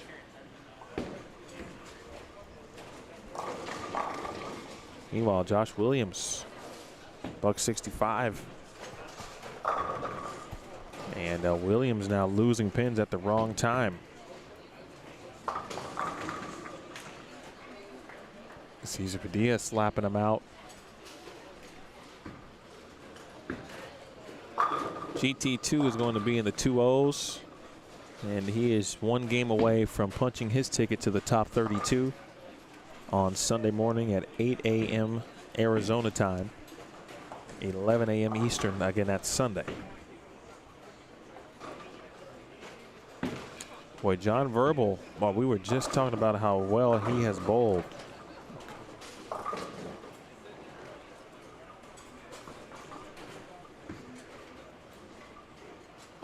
And boy, for John, it is not going well, unfortunately. It is downright difficult what he is going through at the moment. He's going to be in the 1-teens. Quick look at him. That's a split there in the 10th frame. 124 for John Verbal late. Wow, that is about as tough as you can get right there, unfortunately. Virginia Young getting into some more information gathering. See if she will bowl again tomorrow, potentially. Meanwhile, Mike Hardesty. So Hardesty now is in prime position, right? Hardesty with Josh Williams struggling, Verbal struggling. Michael Hardesty, 4-bagger, and now moving quickly into a much better position to score and advance.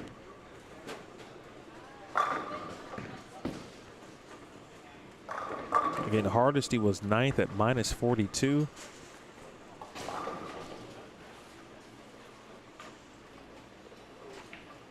He could strike out and be +1, and is going to already move in front of Joshua Williams and John Verbal. So Mike right now is in the top 7 and trying to finish off a great game 7. That's got appeal.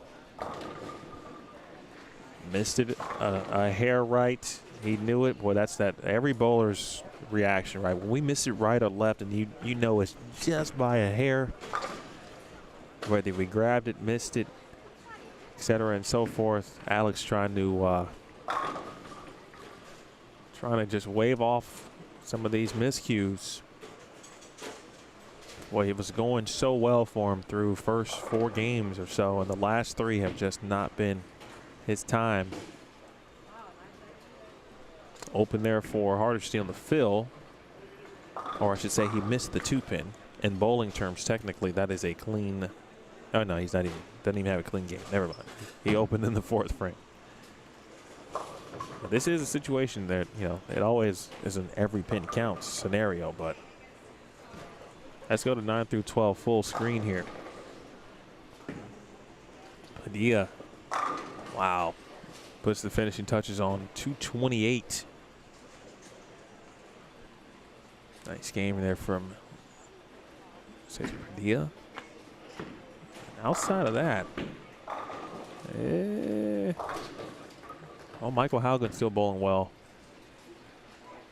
The other thing at stake too, folks, is the first round, or I'm sorry, the 2-round bye and first round bye scenarios. All right, I'm gonna go refresh my memory with the tournament director on that, but I believe the 8 highest totals receive first round buys, but I can't remember, so I don't want to misspeak.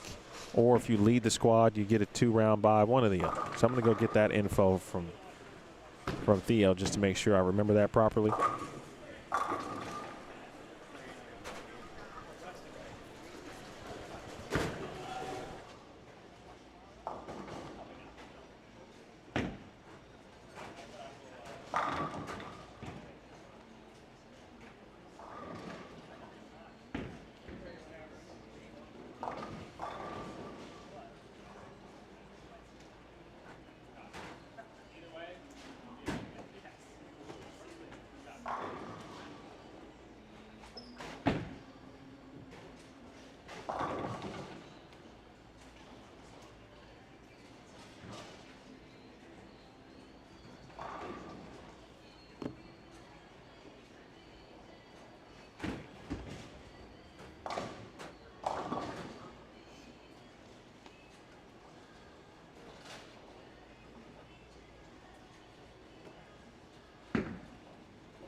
All right, so I got the got my updated info as we have now moved into game number 8, and we'll take it back through 5 through 8 for a moment.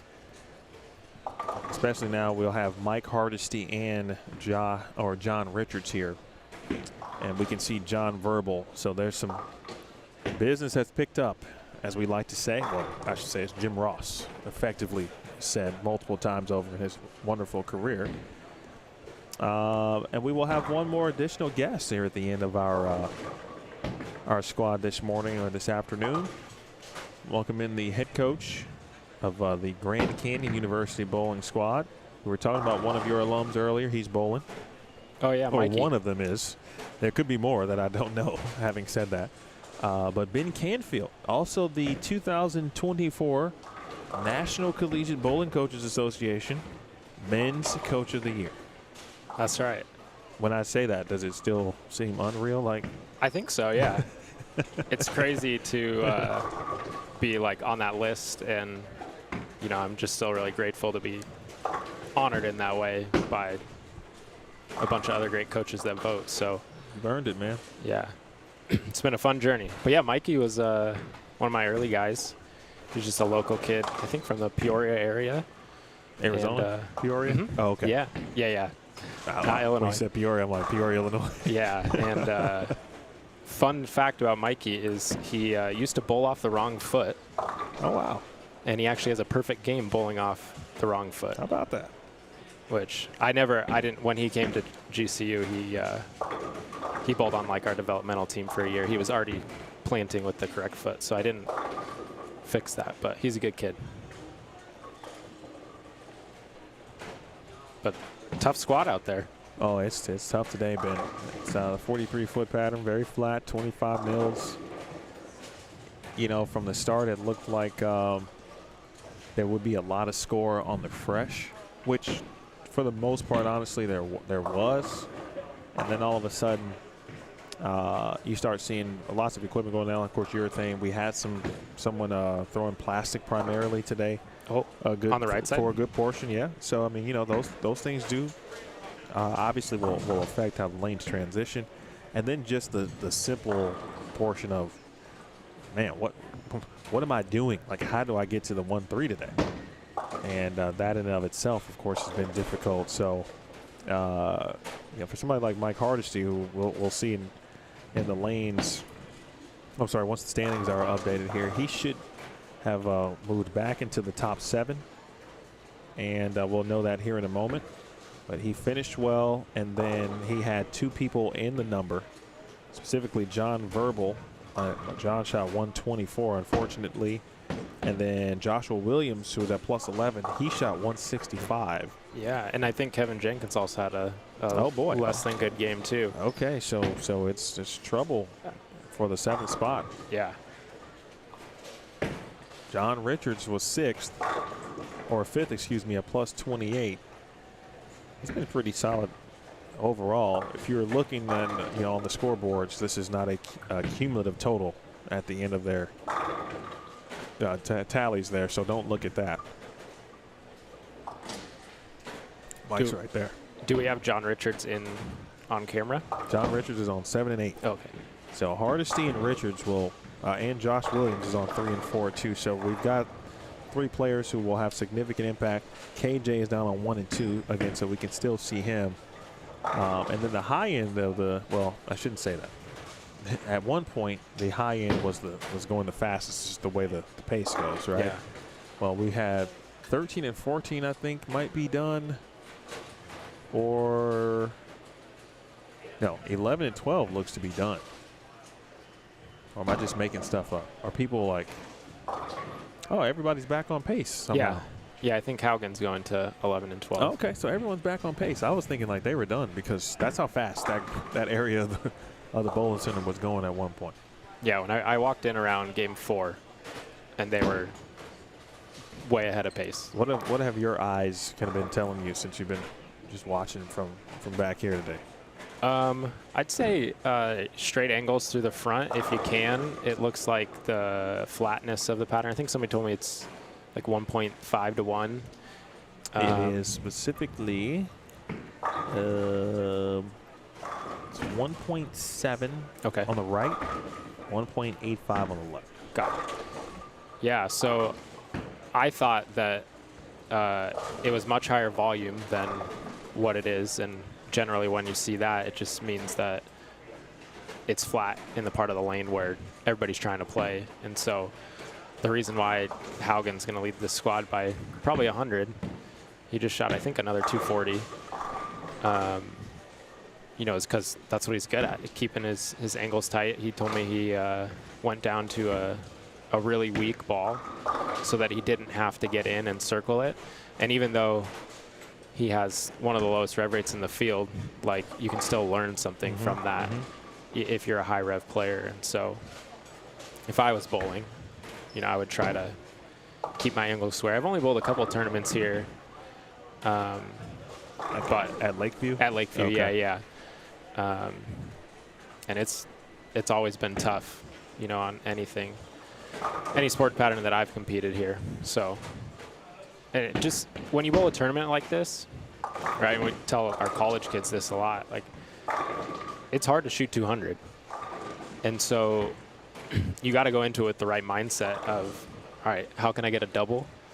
And how can I leave something that I can make confidently, consistently? And, you know, looks like even is probably going to be in the number soft unless we get some big games here. So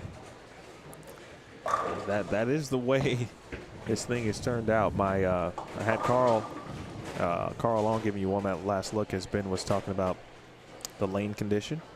One last look at, I was talking to Carl earlier. We were talking about cut number predictions, and my first number was 20. And then I was like, I'll adjust for inflation. Okay. In case the scores do go up, which they have not. And so then I moved it to plus 35, and doesn't look like 35 might hit here. We'll find out shortly. Hardesty. Mike Hardesty trying to lock himself into the top 32.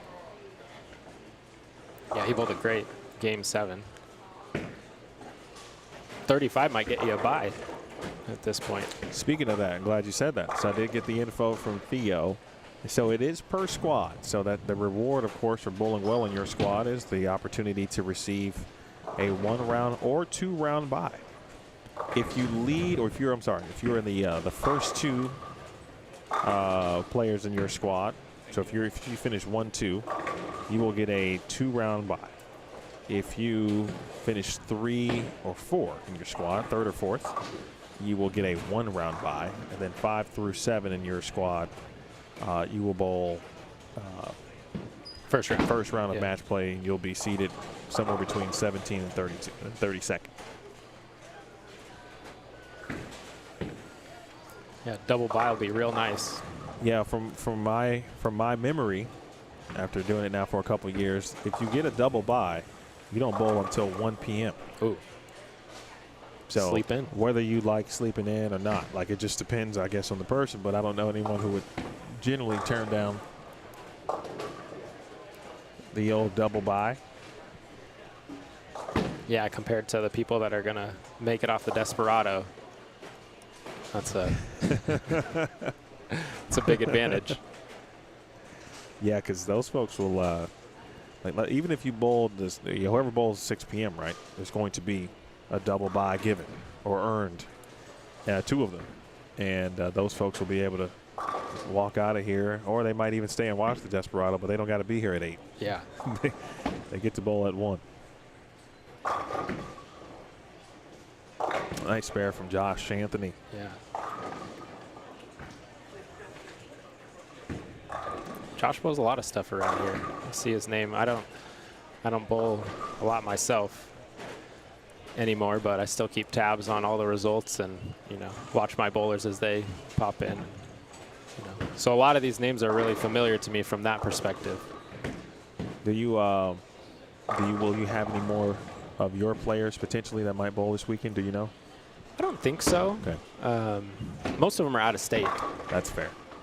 So there might be one guy, Josh Malloy. He's local.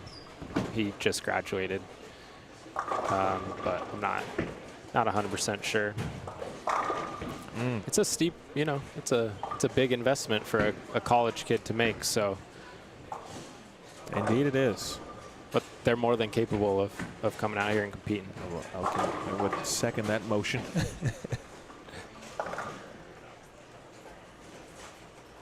But yeah, most of them go home for the summer, bowl stuff in their area. Well, looks like we got scores. Excellent. Josh Williams is the number at -24. And he's currently pacing 175 through 8, the strike working.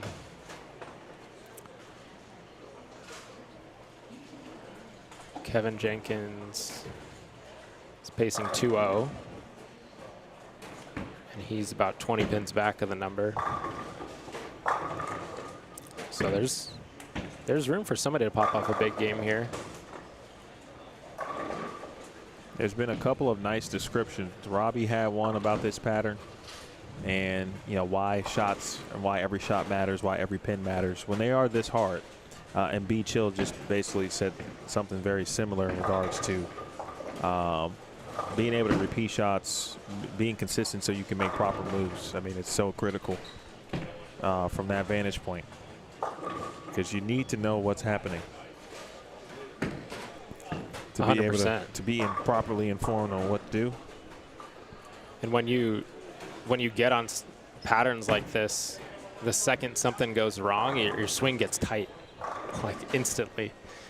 And so being able to process that and like regroup yourself to make another good shot, to get a good read is, you know, to compound on what those guys were sharing is 100% correct. Good spare. Yeah. Again, scores are up after 7 if you missed it. Click the pinned link or refresh if you haven't already. Looks like Cesar jumped up into that double buy spot over Greg. He's he'll be a sophomore at Arizona Christian. Really? Out here, yeah. Oh, maybe I've seen him. Because I'm looking at him today Yeah. like, man, he looks very familiar. Yeah, I think he averaged 207, 208 last year. So I might have seen his name in some standings. Yeah, probably Okay. at the tier ones Yeah. in Vegas. Yeah, really good kid, local product. He practices with his team. He practices a lot on his own time too. We'll see him at our home center, Glenfair Lanes. Sometimes when we're practicing, he'll be down on the other end with his own pair. So it's no fluke that he's bowling good on something like this. No, man, you could just tell. I mean, obviously, right, we've watched enough bowling to know you only need to see a couple shots from certain players and, you know, they got something going. I felt the same, too, about Alex here. Unfortunately, just some miscues and then some tough ball reactions, trying to figure things out late. Mr. Richards here's got to be careful. Yeah. Don't want to give away anything that might come back to bite you. How far was John Verbal back? 19 pins. Okay. He can get to, And he's 204. Hardesty, big 4. Again, KJ, I'm sorry. Let me refresh. All right. Joshua Williams again at -24. Yeah, he can only punch for 185 here.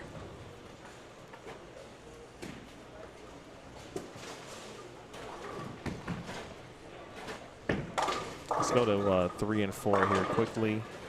So here's Joshua Williams on the left of your screen. Or right of your screen, I beg your pardon. That's a big shot there. Back over to Hardesty quickly.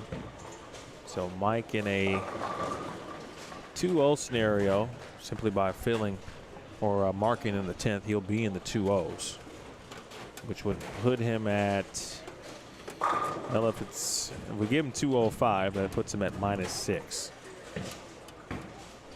If he gets them all, he can get to +4, speaking of Hardesty. Here is Williams again. No, on the 7 pin. All right, so for Williams, the best he can do is -7, or I'm sorry, 175. He's going to give 25 back, and he's going to be at -49, which realistically will give someone else an opportunity, like Mikey McQuiston, for example. Sure, yeah. And Kevin Jenkins just doubled in the 10th down there for a small 2-teen. Okay. So he's going to jump up to -20 and change. Well, he's going to move in front of Josh, that's for sure.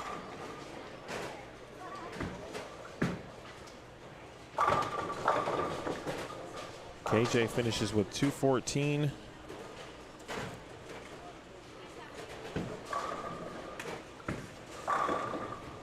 Hardesty, at least at this point, going to be in the 2-0s.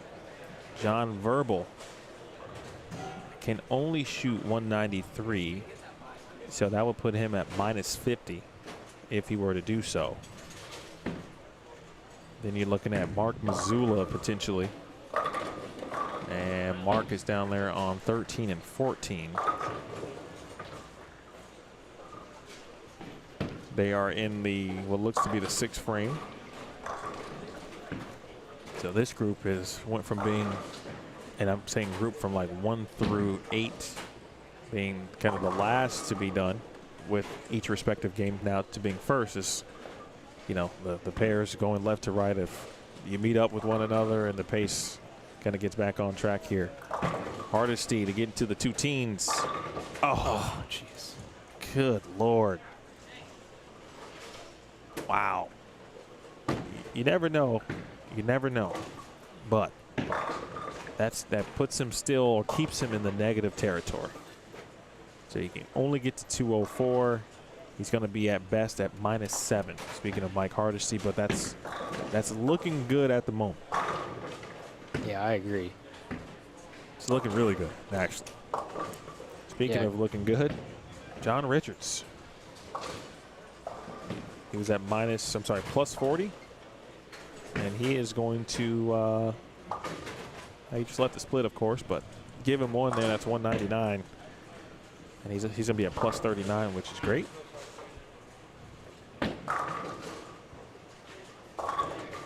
Do we know where Tim Smith is bowling?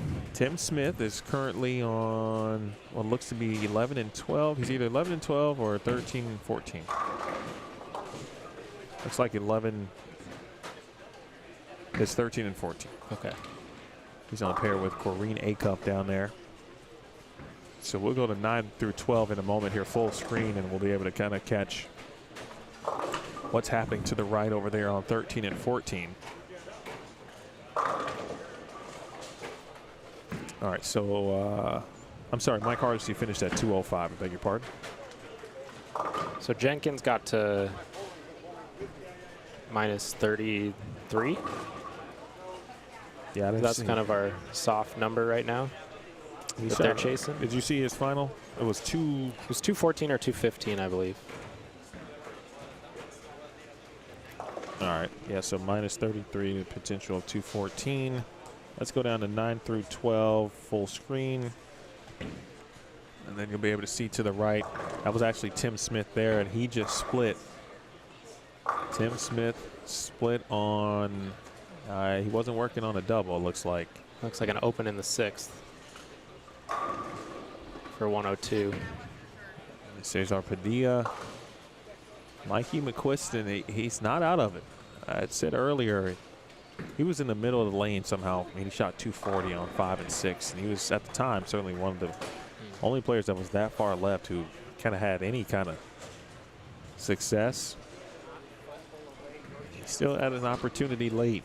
All right, so if we do some math, so if we say Kevin Jenkins is at somewhere between minus 33, Hardesty gets to minus 6.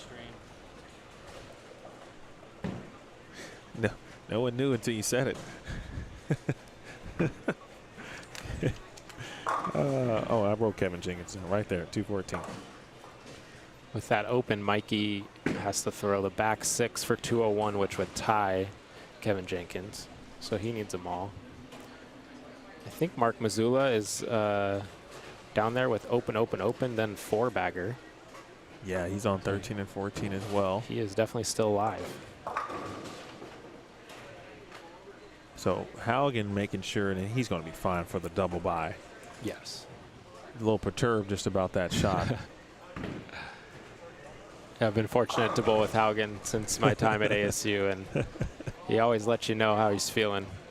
But he's good at what he does. You know, to have 5 titles when, you know, your game is not as powerful per se as almost the entire field. Like you got to have tricks, and he's got a lot of them. So I'd bet on him to make a run in the bracket on Sunday.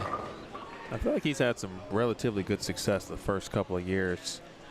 The first year though, I remember I think it was Michael Haugen and Brianna Cote was bowling, as Mark Mazzulla now with 5 in a row. Yeah.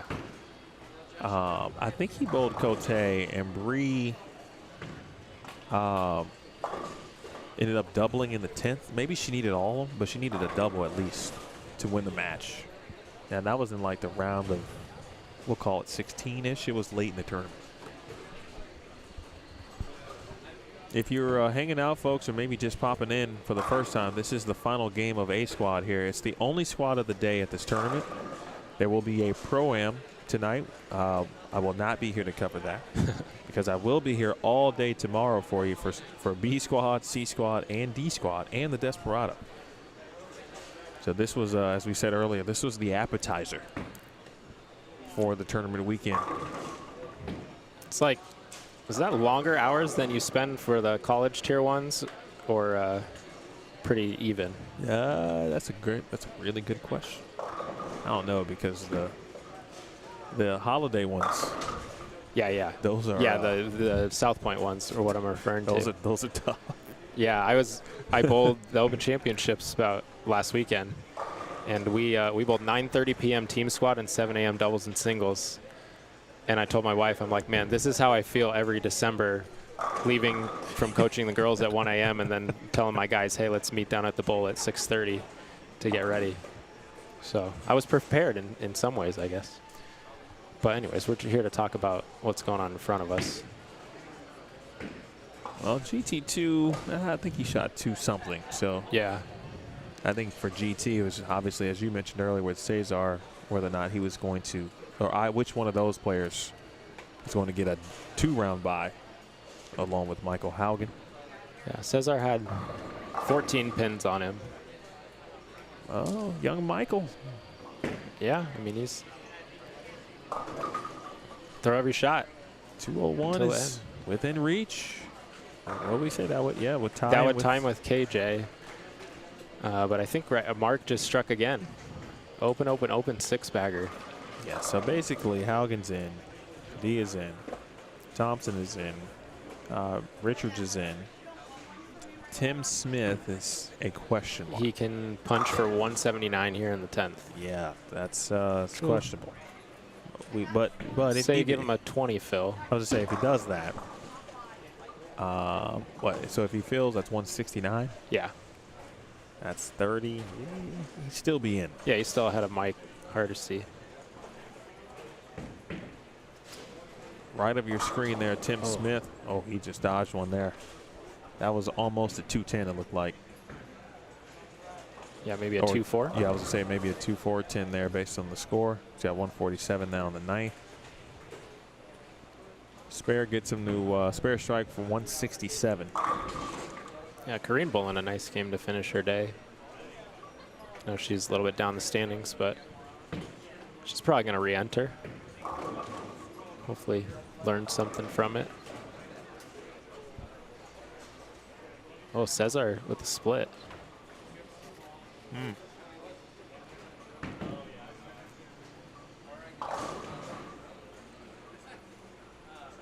It's been that kind of day for Corrine. Thrown some good shots, haven't had a lot of good breaks. Nice spare for Cesar. Last few shots being thrown here late, and a small level of intrigue on who's going to advance here to match play. The first 7 players are going to do it today. We know a few of them. Michael Haugen Jr. is going to have a 2-round bye, more than likely. 247 there from Acuff. Again, Tim Smith right now at plus 29.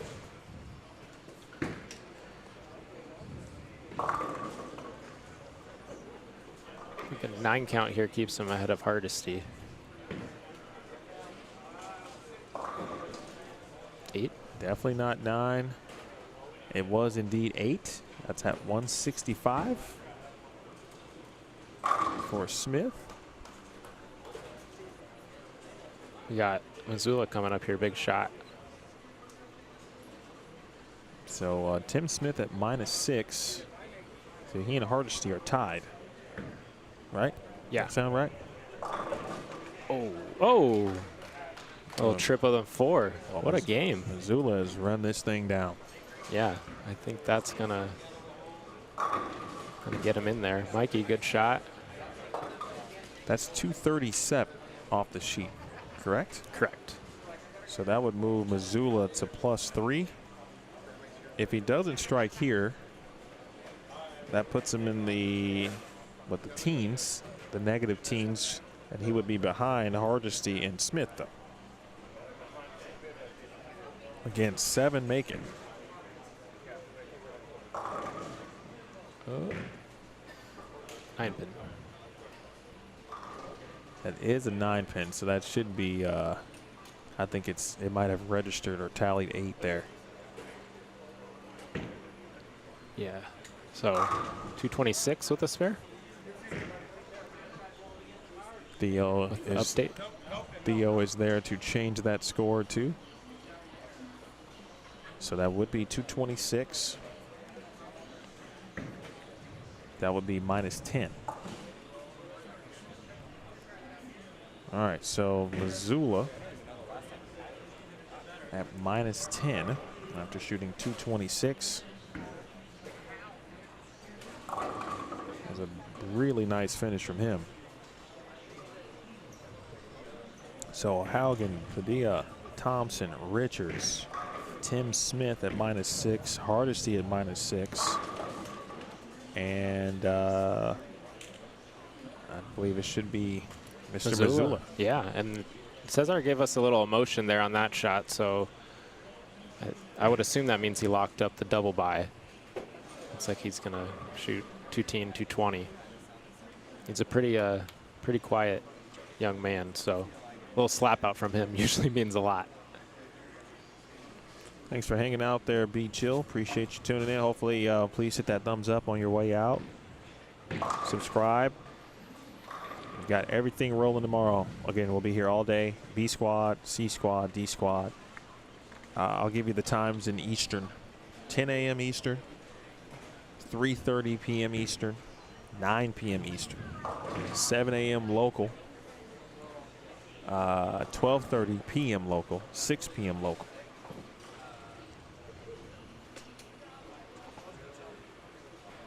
Think you'll have anybody staying up out east to watch the Desperado? Last year we had a few people. That's crazy. We did have a few people. Just a couple who were up early, or sorry, late on the East Coast. Who are just fans of bowling. Yeah. Shout out to those people. That's what makes our sport great. Well, let's see. Players like, or people like Rep, who travels live stream to live stream, platform to platform to catch bowling. And I appreciate him for that.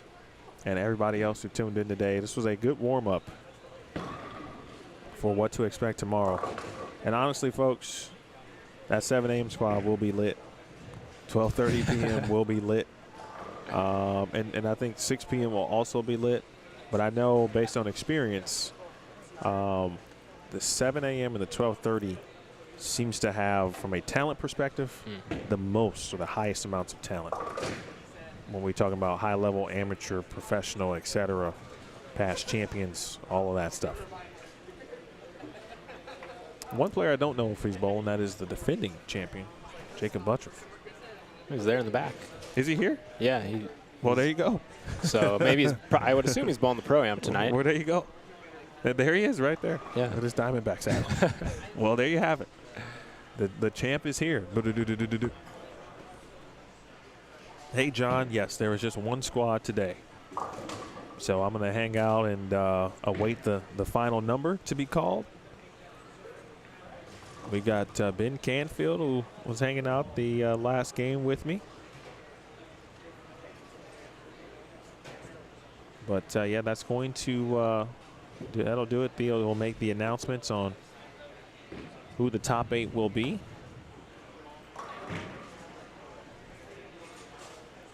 Again, the top 7 of every squad. That's another, it's not always like that in every tournament that you bowl. Sometimes it's that top 32 is the number that goes to match play, the amount of players. But, after every squad is bowled, you got to wait it out. Yeah. See if your numbers, you feel okay. Maybe you re-enter because you're not quite sure. But here it's per squad. So there are 7 spots guaranteed in every squad, which personally I'd be like, I'd be more apt to bowl in that situation. Even if I was like let's say my skill level was decent, and or even if you felt you were quote unquote very good to great, right, but you hadn't bowled a lot, not sharp. The fact that there's a guaranteed 7 that would advance every squad would lead me to bowl. Yeah, I agree. I think it's a unique format that you don't see a lot, and doesn't allow for squad equity complaints and all that stuff. So I think I think it's good. I think Theo puts a lot of thought and effort into the events that he runs, and this is what, year 3 of the event, and I think it's been the same the whole time. So obviously it's well received. Otherwise he would have changed it, because Correct. He does a great job of listening to his customers. At his first tournament, he's ran. Yeah. Yeah, but I agree. I mean, I don't bowl much anymore, but now that you say it that way, it probably would be a little bit more enticing for me to lace him up in a hard event like this, if it was just like, okay, you do it or you don't, and you don't have to sit around and wait. V-Chill uses a great word that is often said on any professional tour, that grind word. And the last event I did, of course, for Bowl TV was the U.S. Women's Open. And, that's an epitome of a grind, right? You just got the long week. There were a few more strikes than I think most people thought was going to happen this year. But, you always get to a pattern. And then this year was pattern 4, which was the pattern that they bowled the finals on, match play, et cetera. That was a complete grind. Yeah. And this pattern here looks like you got to be in grind mode for 8 games. And this is where that long block kind of, for those who enjoy the long blocks and you feel like, you're kind of a slow starter, so you would want to have 8 games. And then for those who start fast, typically on the fresh, maybe you want 6 games. Yeah. I mean, it's but everybody knows what they sign up for. And cream rises to the top. You got to bowl a whole set to make it, and I think, like I alluded to earlier, like quieting your mind when those bad games happen. Right, Haugen is leading the squad, but he shot 140, and he just righted the ship and got back on it. And you know, you're never out of it, especially when scores are so low. When scores are so low, you shoot a 240 and you're automatically back in it.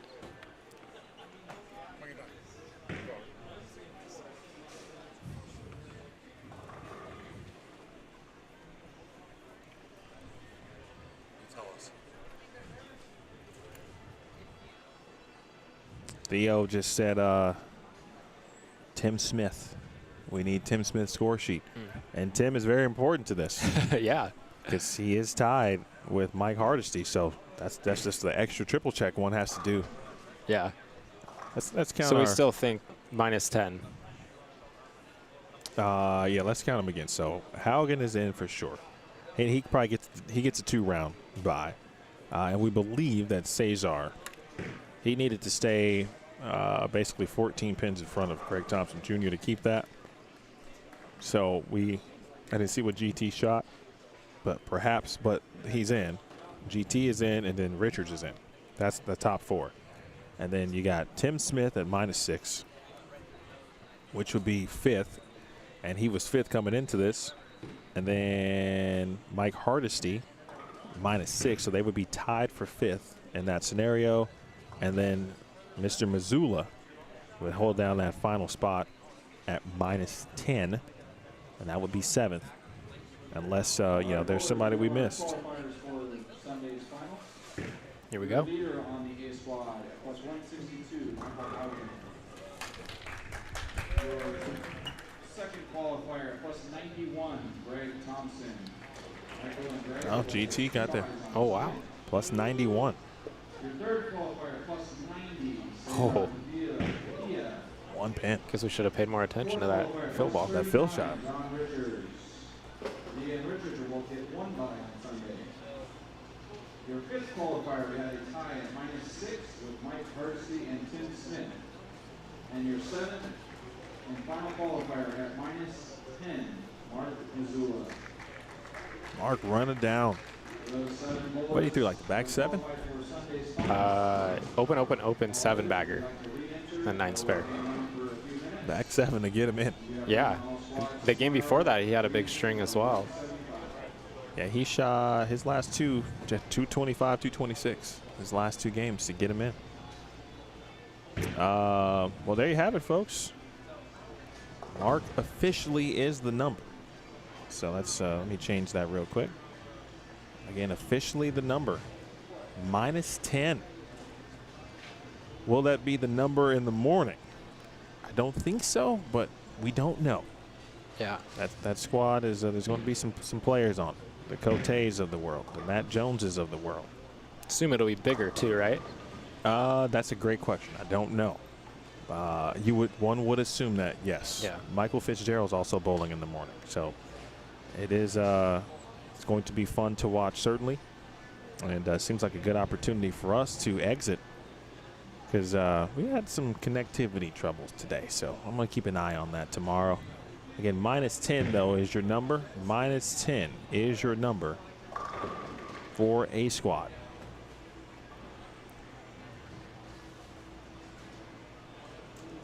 -10, Ben, any based on what you saw today in your limited time here, give me like 1 or 2 things that you would look for if you were watching tomorrow based on what you saw at the end of this block, especially from the coaching perspective. As far as like what scores are going to be shot? Scores or lane play. And keeping in mind that a lot of players had success on the fresh playing out. Yeah. I mean, I think if those people coming in heard a little bit from today, maybe more of them will start out. And when you said there might be a deeper level of talent on the next squad, that usually means a little bit of higher rev rate and more traffic on the lanes. So there's a good chance that game 6, 7, 8, you see people maybe an arrow or 2 left of where they were for us here. And so if I was coming to bowl or I was helping someone bowl, I would just tell them to stay patient. And look at what Mark did.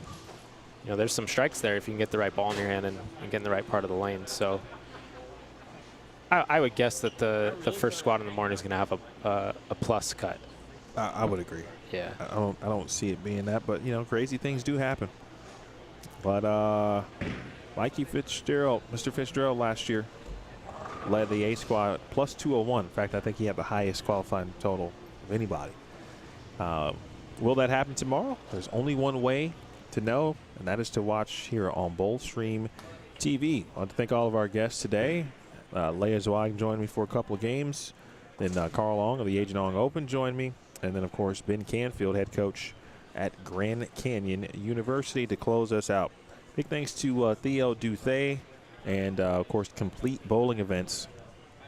Theo's done a wonderful job, continues to do so in his efforts and support of bowling here in this state and in this area in Metro Phoenix. Shout out to all of the sponsors here of this tournament.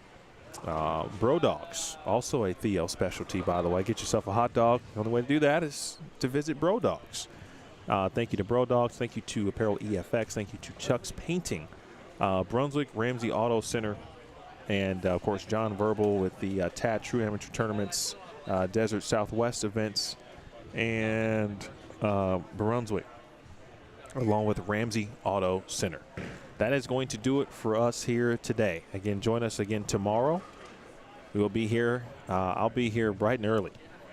First squad, again, 7 a.m. local, 10 a.m. Eastern time. And then we'll be with you all day. We'll have Theo in the booth. We'll have some other folks in the booth. To know how it goes. Bree Cote always joins me for a little bit as well after she gets done bowling. So, will you be here tomorrow? I think I'll be watching from home. Okay. But I'll definitely be tuning in. Appreciate that. Well, Ben will be watching from home and hitting the thumbs up on my behalf. You got it. Every squad. Thank you. Yeah. I appreciate that. All right, folks, we'll see you in the morning. For Theo, for Ben, for Leia, for Carl, my name is Emil Williams Jr. This has been a presentation, A Squad, of the $10,000 Cactus Classic, the 2024 edition. We'll see you in the morning. Until then, you guys be safe, be well. Again, this has been a presentation of this wonderful event. You watched it live and only on Bowl Stream TV. Good night.